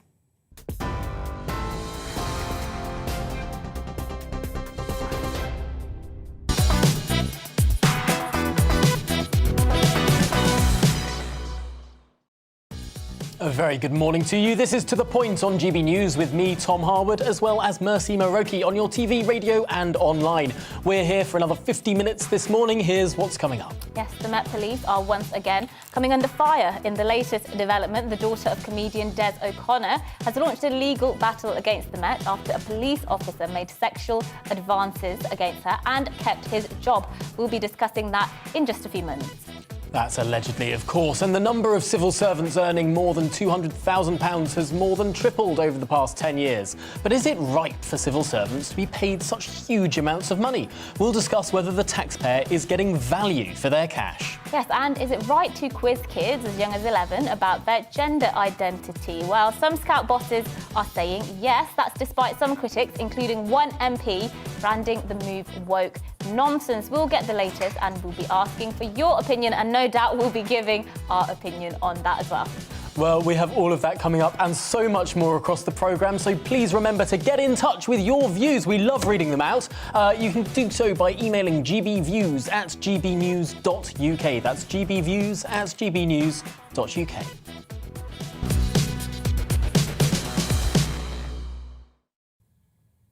Now, we've been covering allegations that the Met is institutionally misogynistic on this show recently. And just last week, the Home Secretary said that she was appalled and sickened by the misogynistic behaviours within the force. Yes, well, now the daughter of late comedian Des O'Connor, Christina, has launched legal action against the Metropolitan Police after an officer, she claims, made inappropriate comment towards her, including comments that were sexual advances, and he kept his job. Well, Jenny Holland is a writer and commentator on the issues of misogyny and feminism, and she joins us now. Jenny, thank you for joining us. Just like to get your reaction initially about all the revelations that have been coming, being revealed really over the last couple of weeks around allegations of misogyny in the Met. What do you make of those? Yeah, I mean, they really are coming hard and fast, aren't they? I think that the Met definitely has an image problem, at the very least. But actually, I think it's much deeper than that. I think that UK policing and even the criminal justice system as a whole has a very unsettling image problem indicative of misogyny and very strange and I would say creepy attitudes towards women in general. And what do you think can be done about this? Because we spoke to some former officers last week, and they said, look, this is not a widespread problem necessarily. These are a few bad apples, so to speak. And actually, the vast majority of officers would never dream of saying these sorts of things. And it's no different from the few bad apples that you'd find in any other institution. That is some people's views. What would you say to that? Well, a couple of things. I mean, they might well be right, but on the other hand, the police needs to be held to a much higher standard because of the powers they hold over the general population. We are supposed to be able to turn to police in our moments of greatest vulnerability and fear. And I think the worst thing about this Christina O'Connor story is that she was propositioned after being beaten up and given a black eye. It's the last thing you want is to have to fend off some creepy cop after you've been punched in the face. But I mean, there's much bigger and more serious violations going on here. I mean, just a week or so ago, a disabled woman in Wales was arrested and held for 10 hours while the police searched her home for going through her reading material because she was stickering that women have cervixes. I don't think that that should be a crime. I certainly don't think that a disabled woman should be kept in confinement for such a long period of time for expressing biological reality. So, I mean, I think that what we're seeing here is two things. One is a breakdown of good management, but in a much bigger sense, we're also looking at political policing. And this is something that the Met has to keep going back to because it's dealing with Downing Street and it's dealing with these WhatsApp groups and Charing Cross police station. And over all of that, as almost like this superstructure, is this what feels from the outside as a woman, what feels like something like ideological capture of British policing. What would you? We've been talking a lot about accountability in a political context this morning. You know, should Boris Johnson be held accountable for the parties he had? Should, you know, Keir Starmer be held accountable for the Jimmy Savile comments that Boris Johnson made? We've been talking about whether people at the top should take responsibility for the things going on in the institutions. What does it say to women across the country that the head of the Met Police is a woman and that these things are still obviously happening at a considerable scale? Yeah, it doesn't fill you with confidence, does it? And not only is she a woman, but according to the news reports I read, the police officer in the O'Connor case is on her staff now. So obviously his bad behavior was rewarded and not stopped. I mean, I personally think government bureaucracy is completely out of control. I don't think the kind of political figureheads at the top of it, either they don't know or don't realize or don't really care. I think the burden of government is entirely on the citizens, and it's no longer shared by these bureaucracies that really have huge amounts of power over the rest of us. Well, Jenny Holland, thank you so much for giving us that insight, and we did actually cover that story about that disabled lady you were mentioning there a couple of weeks ago. But thank you, Jenny. Jenny Holland, writer and commentator there on issues of misogyny. Let's go to some of your views now about everything we've been talking about this morning. We've had obviously that story on Starmer, who was, yes, I suppose, ambushed. Not by cake, but by a group of protesters. Right, yeah, these were actually sentient protesters, yes, we assume, rather than inanimate objects. Yes, there's been lots of approval of the take you gave. Lots of people actually getting in touch to say that some of the other stations are given what they see as a bias. That people appreciated you giving the alternative view, because you don't think that Keir Starmer, Boris Johnson is necessarily responsible. I find it extraordinary that on the front pages of national newspapers and in some reports of some broadcasting organisations as well, they neglect to mention that this was an anti-vax protest, that was advertised as an anti-vax protest, that had met outside Parliament many times before, that had harassed other people before. Including yourself, I believe. Including myself and including other journalists and other MPs. And only one member of that mob said anything about Jimmy Savile. The other people was talking about ridiculous things from alleged rights they had under Magna Carta, which was repealed by the Pope about 12 years after it was established or whatever. I mean, this sort of nut-job crowd, one of whom spoke about Savile, others who spoke about Julian Assange, and other people who spoke about ancient rights of freeborn Englishmen or whatever sort of nonsense they want to try to promote that overwrites the constitutional law of this country. I mean, I think it's bonkers that other media organisations have not highlighted the fact that this was a group that was not organised around what Boris Johnson said. While, I mean, some people are saying, look, well, they're getting the impression now that many of the media organisations across this country have a sort of anti-Boris agenda. I'm not saying whether that's right or not. I'm just saying that's definitely a view that is often portrayed by many of our viewers, actually.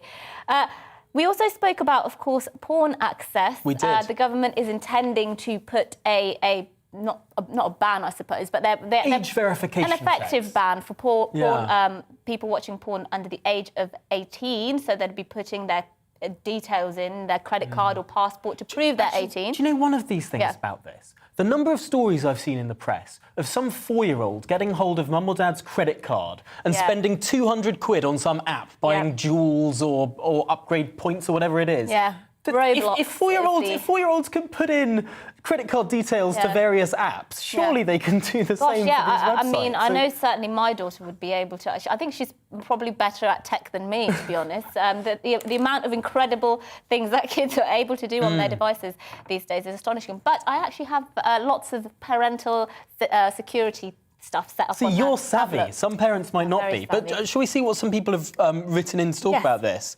What about Sandra, who says, if we could remove social media and mobile phones from children, you would remove the problems that children now face. What do you make of that? I mean, you're right, I think, but that's a draconian thing to do, I suppose, also, now, isn't it? probably an impossible... It's like uninvent the atom bomb. Yeah. Like, the Pandora's box is open now. You can't. Exactly, that's the thing. So now we have to take the second best option and regulate, I suppose, because we can't actually... Although I'm really interested by Graham's point, and Graham wrote in to say that a child can install a free VPN plugin from the App Store and download whatever they want. And torrent whatever they want to all those sites that various politicians want to block. And that's a very valid point. Children, I mean, I remember getting online at school, getting around all those firewalls. I brought in a little USB stick that had a browser plugged in. Like, loads of kids know how to get around all of this stuff. Did I used to download things, you know, programmes that maybe I should have been paying for once, you know?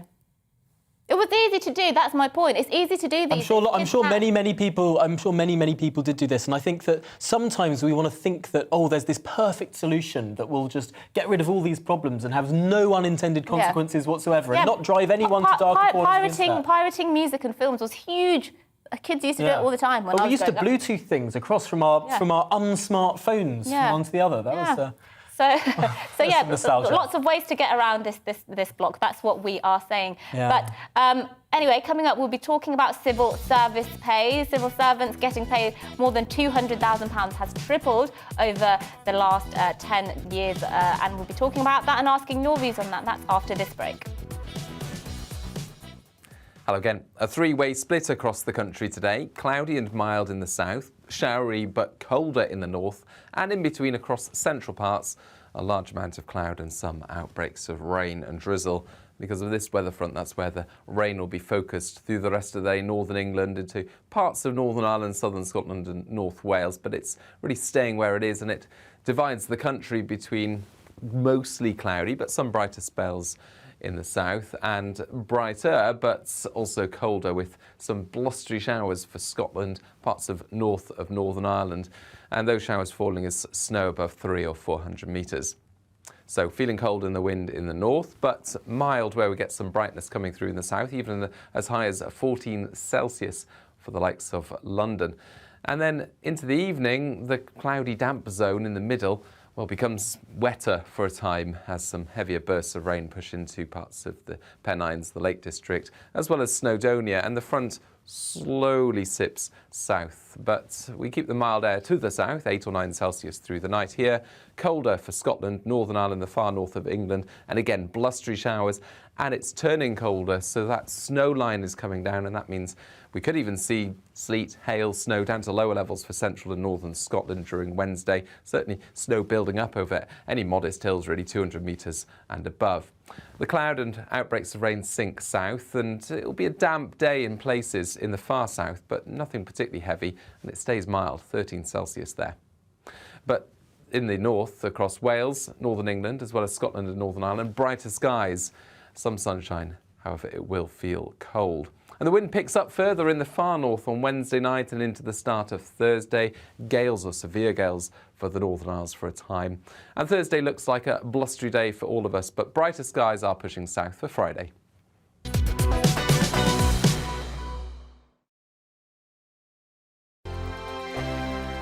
GB News is the UK's home of discussion and debate from all perspectives. To stay up to date on the latest stories, make sure that you subscribe to the GB News channel right here on YouTube. You can watch us live 24/7 across the whole world. You can also check out exclusive content and catch up on previous episodes of your favourite shows. Every day, we ask the questions that you'd ask, so why not add your voice to the conversation in the comments section? Don't forget to subscribe. We are GB News, Britain's news channel.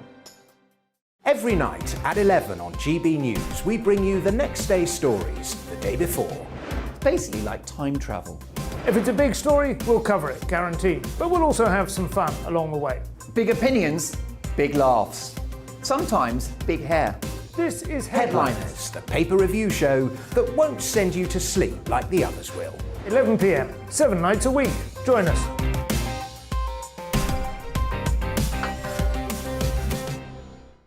Hello there, I'm Eamon Holmes. And I'm Isabel Webster. And we hope you can join us for Breakfast with Eamon and Isabel. You make me laugh out loud, belly laugh. Is that important first thing in the morning? Yeah, absolutely. And there's me trying to be deadly serious. News is a serious business. Yeah, I have to rein you in sometimes. Well, it doesn't stop us laughing at it. It doesn't stop us having an opinion on what's going on. Yeah. And it certainly will not stop us reflecting what you think. Weekdays from 6 to 9:30 on GB News. I'm Dan Wootton. Join me Monday to Thursday from 9 to 11 for the feistiest and most fun news debate on TV, where free speech reigns. I'll bring you a sharp take on the day's biggest stories, bombshell newsmaker interviews, and A-list guests. And I guarantee you, no spin, no bias, no censorship, and no reason to go to bed. That's Dan Wootton tonight, Monday to Thursdays from 9 on GB News. My name's Tom Harwood, and every weekday we bring you The Briefing live from 9:30 a.m. The stories, analysis, and live debate that you need to hear. Quite right, Tom, of course. Was this something that had been considered at all? Difficult to answer. Gas-guzzling helicopters circling. Noise is being made here. Joe Biden walking out. Thank you very much for joining us. Don't miss it. The Briefing with me, Tom Harwood, Monday to Friday, 9:30 a.m. on GB News. Join me, Gloria De Piero, Monday to Thursday at noon for The Briefing. We go to the parts of Parliament that you won't see elsewhere. Plus, there's exclusive interviews with MPs from all parties. But quite often, they paper over the real truth. Why does a working class lad like you join the Tories? That's a good question. Don't miss it, Monday to Thursdays at noon on GB News.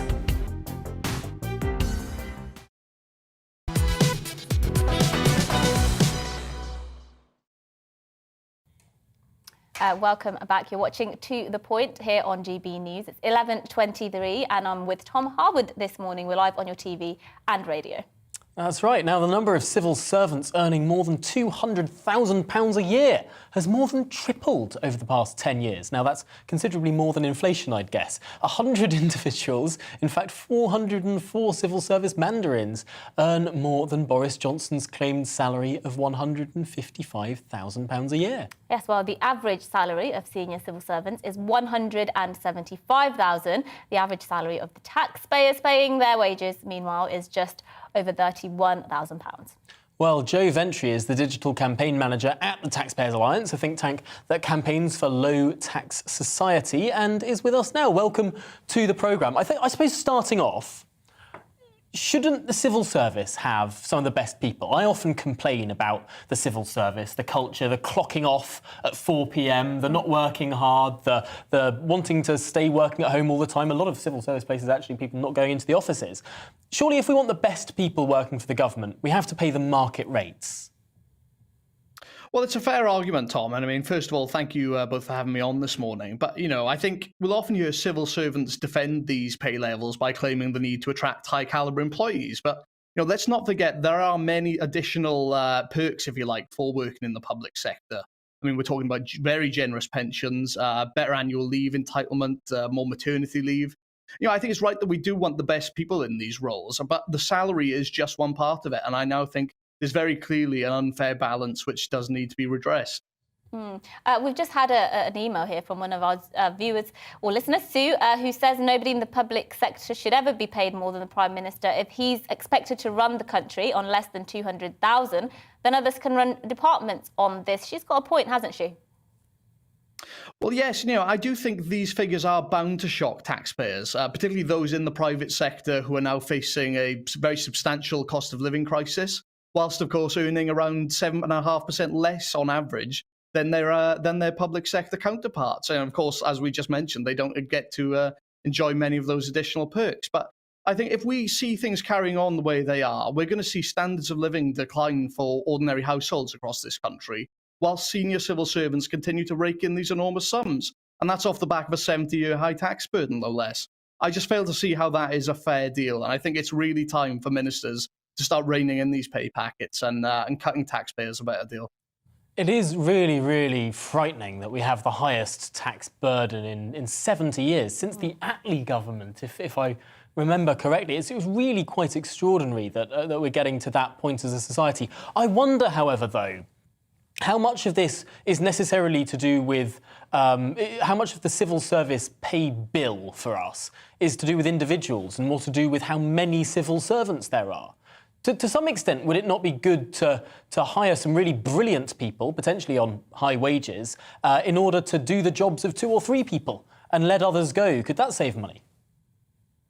Well, there's an argument for that, Tom, and of course that's understandable. But I think there are a lot of changes that can be made in the civil service to sort of redress this balance, beyond even just tackling these star-studded salaries that we're talking about.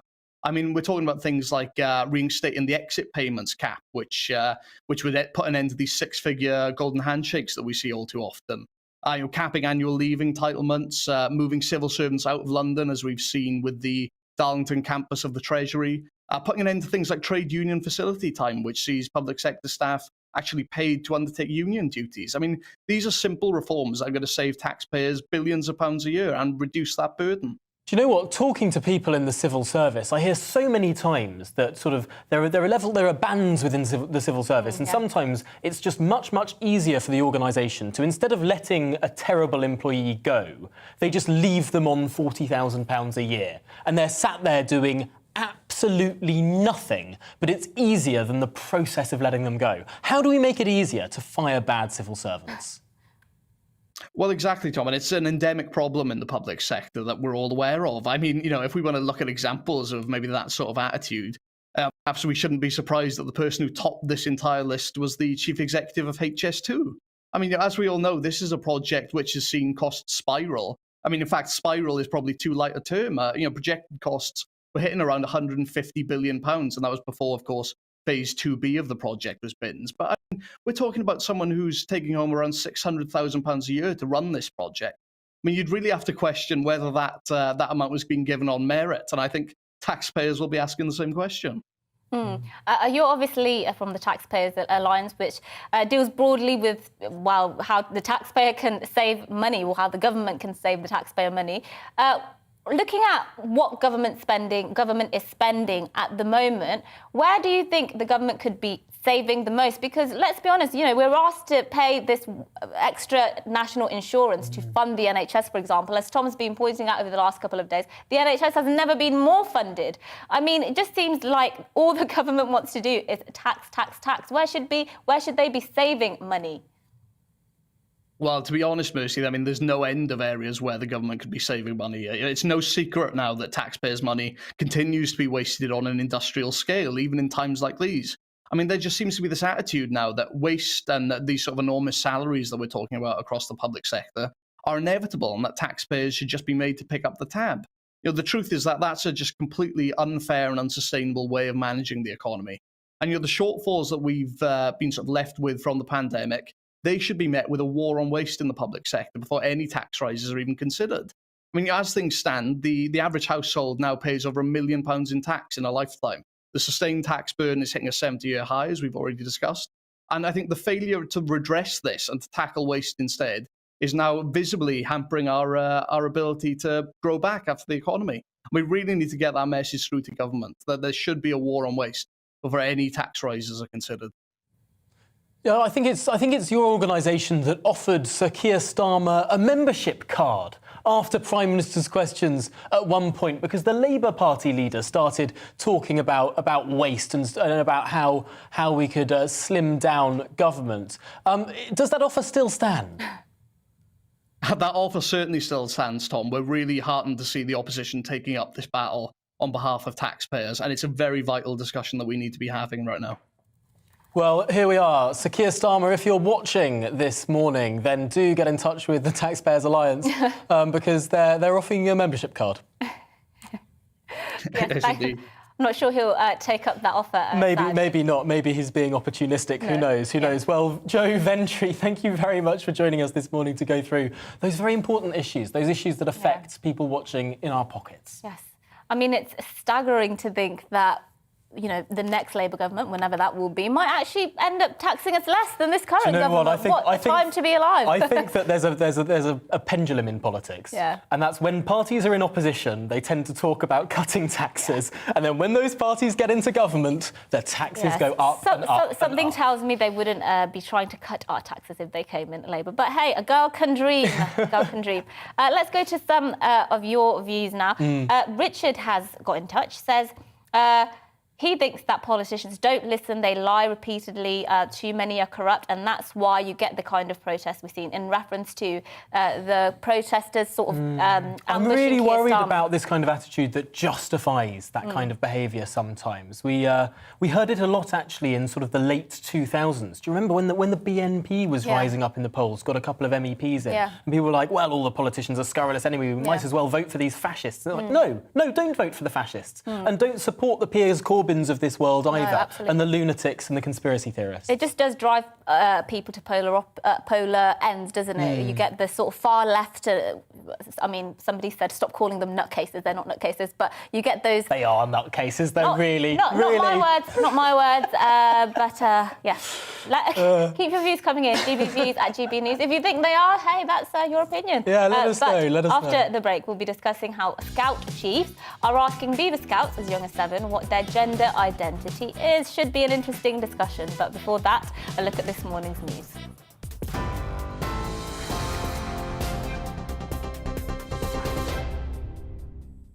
Good morning, it's 11:33. I'm Rosie Wright, here to keep you up to date on GB News. The Prime Minister's facing renewed calls to apologise from within his own party for his claim that Sir Keir Starmer failed to prosecute Jimmy Savile. It's after the Labour leader was targeted by a crowd of protesters yesterday, and they were shouting traitor and Savile at him. Boris Johnson has warned the Russian President Vladimir Putin that Britain will not flinch as tension between Russia and Ukraine continue. Writing in The Times, the Prime Minister says he's considering dispatching RAF Typhoon fighters and Royal Navy warships to support the NATO Defence Alliance. It comes after President Biden threatened to halt completion of the Nord Stream 2 gas pipeline connecting Russia and Germany. Pornography sites will soon be legally required to verify the age of their users or face fines under new rules. The online safety bill will require companies to put robust checks in place to stop children accessing harmful content. Northern Ireland Secretary Brandon Lewis appears to have ruled out calling an early election for the Stormont Assembly. Mr Lewis says it is right that the election takes place on the scheduled date of the 5th of May. Sinn Féin previously called for an early election after the First Minister, Paul Givan, resigned last week, forcing the Deputy First Minister, Michelle O'Neill, from the Joint Office. A new government study suggests energy drinks could be harmful to children. The drinks are being linked to headaches, trouble with sleeping and stomach problems. 1 in 3 young people drink caffeinated energy drinks. There are now calls to ban their sale to anyone under age 18. The television presenter Bamber Gascoigne has died at the age of 87. The original host of University Challenge passed away at home after a short illness, according to a statement on behalf of his family. Mr Gascoigne was the face of the BBC quiz show for 25 years and coined its catchphrases like your start of a 10 and fingers on buzzers. You're now up to date here on GB News. We're on your TV, online and DAB Plus radio. A short break and then we'll be back to the point.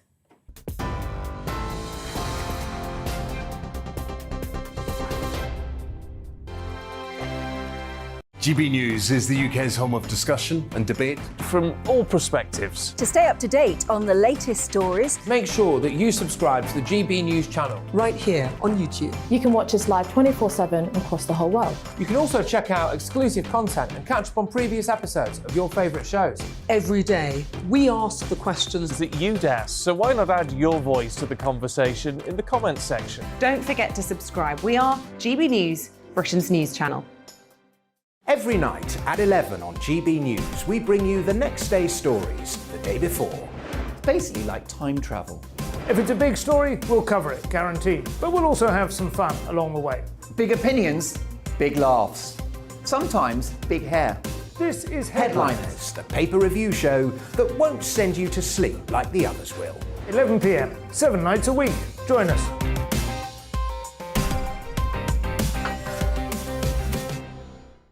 Hello there, I'm Eamon Holmes. And I'm Isabel Webster.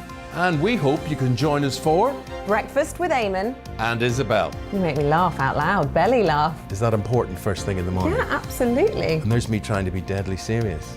News is a serious business. Yeah, I have to rein you in sometimes. Well, it doesn't stop us laughing at it. It doesn't stop us having an opinion on what's going on. Yeah. And it certainly will not stop us reflecting what you think. Weekdays from 6 to 9:30 on GB News.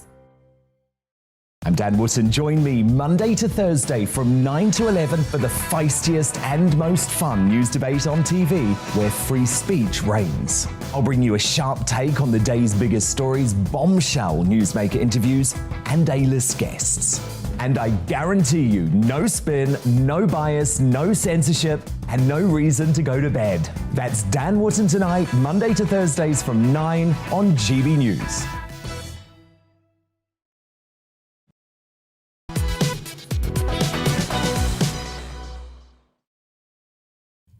Good morning to you. It's 11:37. This is To The Point with me, Tom Harwood, and Mercy Muroki here on GB News, on TV and radio and online this morning. Yes, now Beaver Scouts as young as 6 years old are being quizzed about their gender identity by Scout chiefs when completing the annual census for the organisation. In the census, the 112-year-old youth organisation members are being asked to define their gender, not their sex. So they're given options which include male, female, or I self-identify, or of course, I prefer not to say. Well, joining us now is Kelly J. Keane, founder of Standing for Women, a women's rights activist, and frequent guest on GB News, of course. And I believe, actually, the last time we met, it was 3 of us, and I think it's got quite interesting. We had a robust discussion. We had a very robust discussion. Yeah. Thank you. Which is what this channel's all about, yes, differing views. Absolutely. Well, thank you for joining us again. I mean, when I first looked at this, I thought, oh gosh, not again. What's all this about? But then, you know, the option is I prefer not to say, or I self-identify. It's hardly the most harmful thing for children, is it? Or do you disagree? Well, I think we have to remember when we talk about transitioning, trans and different gender identities, that the optimum goal for somebody who believes in this, who believes that their gender, whatever that is, it's never very well described. Whatever that means is not in direct correlation with their biological sex. So the ultimate goal would be to take hormones, puberty blockers, and have transition surgery. Now, that is not an ideology I think we ought to be introducing to children. I don't think that is something that 6-year-olds can possibly understand. And there is no final bit where you actually do become a person of the opposite sex with a fully functioning body that is the same as whatever it is that you are trying to target. So I think it's really dangerous. And I just wonder what on earth they think they're doing and who this is for, because it's not for the 6-year-olds that they're asking. Well, I mean, I certainly know my 6-year-old, who's actually 7 in a couple of weeks. I mean, I'll tell her from you, Tom. I certainly know she has absolutely no concept of this thing that is gender identity at all. So I do agree with you in terms of it's very early on to even be introducing children as young as 6 to those kinds of concepts. But do you agree? I mean, the Scouts do say that, look, we're trying to be inclusive. This is just a census that we conduct every year of our members. And some people might want to, say that they self-identify. So we're just being inclusive. I don't really understand what inclusion has anything to do with gender identity of a 6-year-old. The fact that they can't define what gender identity or gender is, and we just rely upon identifying as, and then we use words woman and man, which apparently some people, even on this show, don't know what quite those words mean. And so I think it's just absolutely bonkers that we are trying to introduce an ideology which is ultimately very harmful for human bodies. Being a lifelong medical patient is not something we should encourage any child to be, which is what it is if you start introducing the concept of being born in the wrong body. Are we at risk here of making a mountain out of a molehill? The Scouts is an organisation that has a survey that it conducts every year that goes to every member of that organisation. Now, understandable, you want to focus on the 6-year-olds, but this is a survey that is given to every member. And sure, you might make an argument there that it shouldn't be given to the very youngest, but ultimately, they're just asking people what their gender is. Yeah, well, they don't really know what their gender is, do they? Because gender is an ethereal concept that not many people can possibly define. Gender, apparently, is something that is linked to your biological sex and the expectations and the stereotypes based upon a person on the basis of their biological sex. So it all leads back to biology. And so this idea that you have a separate bit of your body that is not linked to your actual physical body is something that belongs in religion alone. So your criticism here isn't necessarily that this is about 6-year-olds who are just a small proportion of those who'll be taking the survey, which is for all members of the organisation. Your criticism is it would be the same of any organisation. If an organisation of pensioners asked for gender rather than sex, you'd have the same criticisms to make. Well, I think possibly there is an argument with adults to try and find out just how far this nonsensical ideology has reached. But the dogmatic religious element of transgenderism and transgender ideology is that there is no place that you can't enter. There is no person that you can't try to bring into believing in this ideology. And at the moment, it stretches to 6-year-olds. In fact, I have emails from people who say the woman of the I can't remember who it is, the health visitor will ask you to ask your 3-year-old, are you a boy or a girl? So it's very wide-reaching. The Scouts are failing in their duty to safeguard children from things that I feel are very harmful. Are people really going to read that much into a checkbox on a survey that goes to all members of an organisation? I wonder. Well, if they're not going to read into it, why bother having it in the first place? If there's nothing to read into, if it's not trying to achieve something, why do it? I do want to ask you, I mean, because me and Tom certainly have completely different views, I would say, on this. I mean, we have perfectly civil conversations all the time about it, to be honest. I'm personally more in line with your way of thinking, but I do want to ask you, how can we, if we can at all, bridge divides between what is becoming an increasingly polarised conversation, and the people on both sides seem to be constantly disagreeing, sometimes even turning to vitriol to make their points. Can we ever bridge this divide that there is between people on this issue in particular? Well, this is the issue. There are women who have fought very hard for our rights, and there are those that seek to take it. Now, I don't believe that women should have to be particularly polite in defending those rights.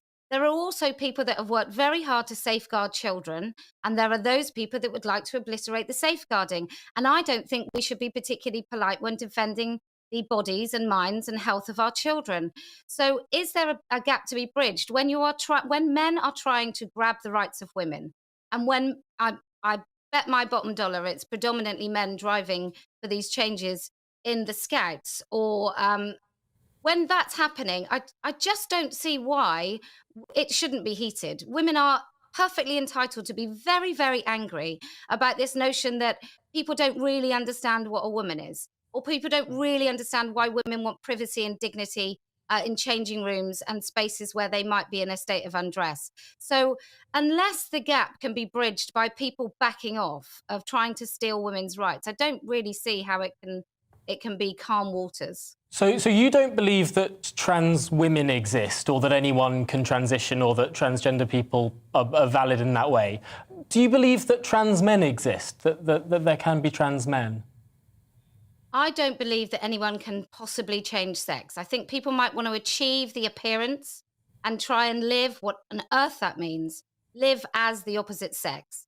But I don't really believe we can transition. If you look at the rates of failure in surgeries that so-called trans men have, so women who want to be seen as men, if you look at the catastrophic, devastating, life-limiting complications from surgery, I don't think any right-minded person would ever advocate such a thing. We cannot start talking about people losing the ability to use their perfectly healthy human bodies by having surgeries that render them not quite as useful as they used to be. That's ridiculous. J.K. Rowling would say that people can be transgender, but you disagree with her there. Well, I think transgender is an umbrella term for quite a wide range of things. That might be somebody who calls themselves non-binary, who's a 14-year-old girl and quite confused. Maybe she's on the autistic spectrum. Maybe she's a lesbian. Or it could be a man at age 54, happily married with kids and grandkids, who suddenly decides he'd like to dress as a woman. So it's such a broad term. My view is very, very clear. The thing I'm most interested in is the safeguarding of children's bodies and the safeguarding of women's spaces and dignity and rights. Beyond that, it's not really any of my business what anybody else wants to call themselves or do. And I think in a compassionate and tolerant society, we would enable people to do that, whatever their motivations for doing it. But I just don't want those men in women's spaces, and I don't want anybody to start introducing this dangerous ideology to children. Well, Kelly J. Keane, thank you so much for joining us again and giving us your insights there, founder for Standing for Women, a women's rights activist as well. Do join us again another time. I'm sure that won't be the last we discussed of that issue. We do have to say, of course, the Scouts did give a statement in the Mail Online. They said, every year Scouts take a census of membership. This information is vital for supporting members. The census asks for the same questions, no matter your age, gender, identity, refers to an individual's internal knowledge of their own gender, knowing you're a man, woman, boy, girl, or none of these. So that's what they said. I think that's reasonable. If it's a question that it's the same form that's given to Scout leaders or 18-year-olds, and yes, OK, the organisation goes down to 6-year-olds. I think it's probably less than generous that we only talk about how this is about asking 6-year-olds their gender. It's not really. Yeah, I mean, look, I think I understand the point she's making. There is often a slippery slope to these things. But I mean, I can't pretend that I'm particularly offended that this question is on this census necessarily. It doesn't make me roll my eyes, but, you know, then I kind of crack on with my life. I'm not going to sit around. But there are certainly legitimate concerns around this. And, you know, I think it's important to always discuss them in a civil way. Think discussions are the way that we bring light to an issue, usually. Yes.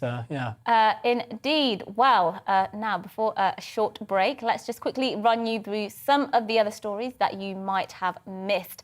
This one's quite sad, actually. A pub claiming to be the oldest in England has closed after it went into administration. Mitchells and Butlers, owners of Ye Old Fighting Cocks in St Albans, says they are talking to the administrators and any interested parties.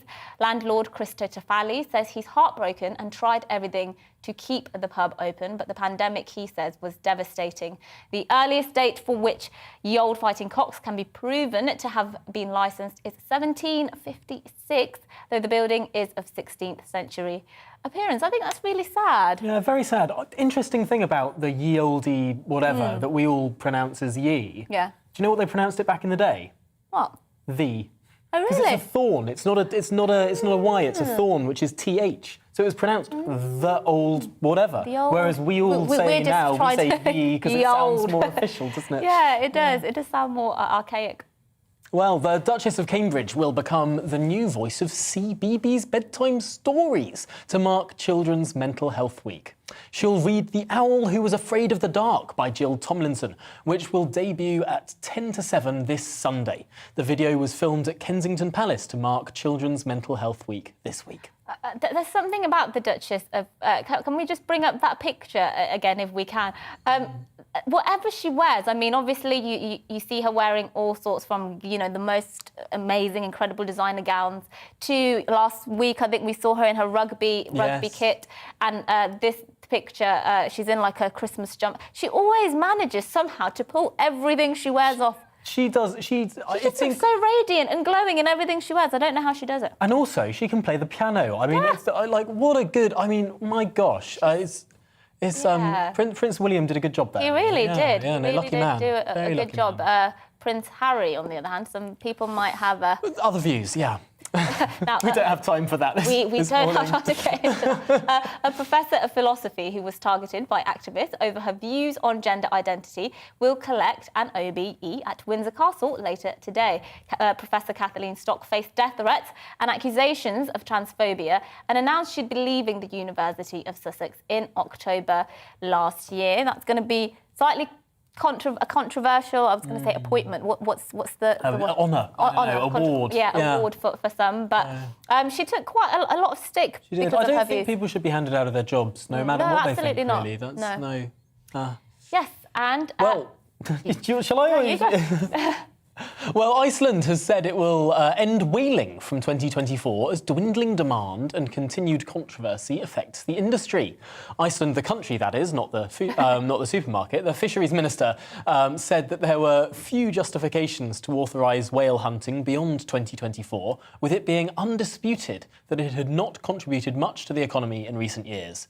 Only one large whale has been caught in Iceland within the last 3 years. I'm not sure it should only be the economy that we think about when we think about murdering whales. Fun fact about me, I was telling Tom earlier when he was asking my view about something that I'm not very passionate about many things, contrary to popular opinion. I don't have strong views about many things, but I have very, very strong views about the fact whaling is a barbaric sport. Well, not sport, I suppose they do it for food and Crime, things, don't they? isn't it? I think it's absolutely unjustifiable. So, However, Yes. we did get a brilliant song out of it. The Weller Man. Oh, goodness. That's bringing us back. I'm tempted. I was waiting for that punchline keenly. Yeah, I'm tempted to start performing it, but I don't think I've got. We need some cups and to bring us sugar and tea and rum. I think the lyrics go. Let's not, because it will be stuck in my head all day. And whale captivity, by the way. Although I have made a few trips to see. But I'm very pro Wales, being a quarter Welsh myself. Oh, really? Bringing all the punchlines today. Yeah, aren't I know, cracking. Well, let's go to some of your views to finish off. Let's start with Sharon. That's not the right person. Tom, Shall I kick off with social media? Yeah. Yes, because please. Mike has written in to say that social media deserves most of the blame for the increase in problems with children's mental health. We were talking about Children's Mental Health Week. So he's blaming Facebook, Twitter and the rest and saying there should be an annual tax levied on social media companies to cover the cost of mental health. Well, they do make extortionate amounts, don't they? Janice says Boris shouldn't apologise because there are calls for Boris to apologise to Keir Starmer this morning. Again, well, I would say again, but he hasn't really offered an apology because he was hounded by some protesters yesterday who were shouting, some of whom were shouting paedophile protector. Yeah. Although, I mean, on that point, the shout of paedophile protector has been levied at politicians and journalists for the best part of the last decade. And in specifically in relation to Jimmy Savile? Jimmy Savile, but also various other reasons. I was shouted at in the street in the summer when I was broadcasting for GB News, and someone said pedo protector. I think that they just view the media, and I think some of this comes from the US QAnon conspiracy theories and all this sort of nonsense. Well, Janice's Boris shouldn't apologise. Starmer was in charge, and the buck stops at the so-called top dog. So somebody there who doesn't think, and Leslie as well from Cheshire thinks, why should Boris apologise for his remark? Did Angela Rayner, apologise for her foul-mouthed rant about Boris and the Tories? Did she get this amount of publicity? So he's suggesting some double standards there, or she is suggesting some double standards there. Yeah, I think it's fair to point to double standards because, of course, Boris Johnson apologised for that party that he didn't go to. The one of junior staff in the basement of Number 10, the one that broke Boris Johnson's children's swing in the garden of Downing Street. Really? While Boris was 50 miles away at the time. That was the suitcase of wine and all that. Well, Boris said that he apologised for that, and Starmer actually apologised for the Savile thing. Now, neither Starmer nor Boris were involved in each of those events personally, but they headed the organisations that were. Yeah, so I think, you can't on one hand say sort of Boris should, if he was at the top of the organisation and these parties took place, then he should apologise. He should go, while saying, I suppose, Keir Starmer, who is at the top of the organisation, should never take responsibility for anything that happens. I think there are cases to be made that, and as you say, he did apologise, even though he wasn't directly responsible for that case. So I think there is a case to be made for it, but I think the comments were obviously still very distasteful. Yeah, I think the big problem with them was the time that they were brought up. The mood of the House was sombre. It was an apologetic term. Like, it needed to be a lower key event. Yes, absolutely. If it was a shouty affair and people are throwing insults to and fro, it would probably not have landed that poorly because it would have matched the mood of the House. Yeah, absolutely. I think you're right. Well, that's it from us here at To The Point. But don't go away. Up next is The Briefing with Gloria De Piero. We're going to be here tomorrow again with you at 10 o'clock in the morning. So join us for that. But first, the weather. Hello again. A three-way split across the country today. Cloudy and mild in the south, showery but colder in the north, and in between across central parts, a large amount of cloud and some outbreaks of rain and drizzle. Because of this weather front, that's where the rain will be focused through the rest of the day, northern England into parts of Northern Ireland, southern Scotland and North Wales. But it's really staying where it is, and it divides the country between mostly cloudy but some brighter spells in the south, and brighter but also colder with some blustery showers for Scotland, parts of north of Northern Ireland, and those showers falling as snow above 300 or 400 metres. So feeling cold in the wind in the north, but mild where we get some brightness coming through in the south, even as high as 14 Celsius for the likes of London. And then into the evening, the cloudy damp zone in the middle becomes wetter for a time as some heavier bursts of rain push into parts of the Pennines, the Lake District, as well as Snowdonia, and the front slowly sips south. But we keep the mild air to the south, 8 or 9 Celsius through the night here. Colder for Scotland, Northern Ireland, the far north of England, and again, blustery showers. And it's turning colder, so that snow line is coming down, and that means we could even see sleet, hail, snow down to lower levels for central and northern Scotland during Wednesday. Certainly snow building up over any modest hills, really 200 metres and above. The cloud and outbreaks of rain sink south, and it'll be a damp day in places in the far south, but nothing particularly heavy, and it stays mild, 13 Celsius there. But in the north, across Wales, northern England, as well as Scotland and Northern Ireland, brighter skies, some sunshine, however it will feel cold. And the wind picks up further in the far north on Wednesday night and into the start of Thursday. Gales or severe gales for the Northern Isles for a time. And Thursday looks like a blustery day for all of us, but brighter skies are pushing south for Friday.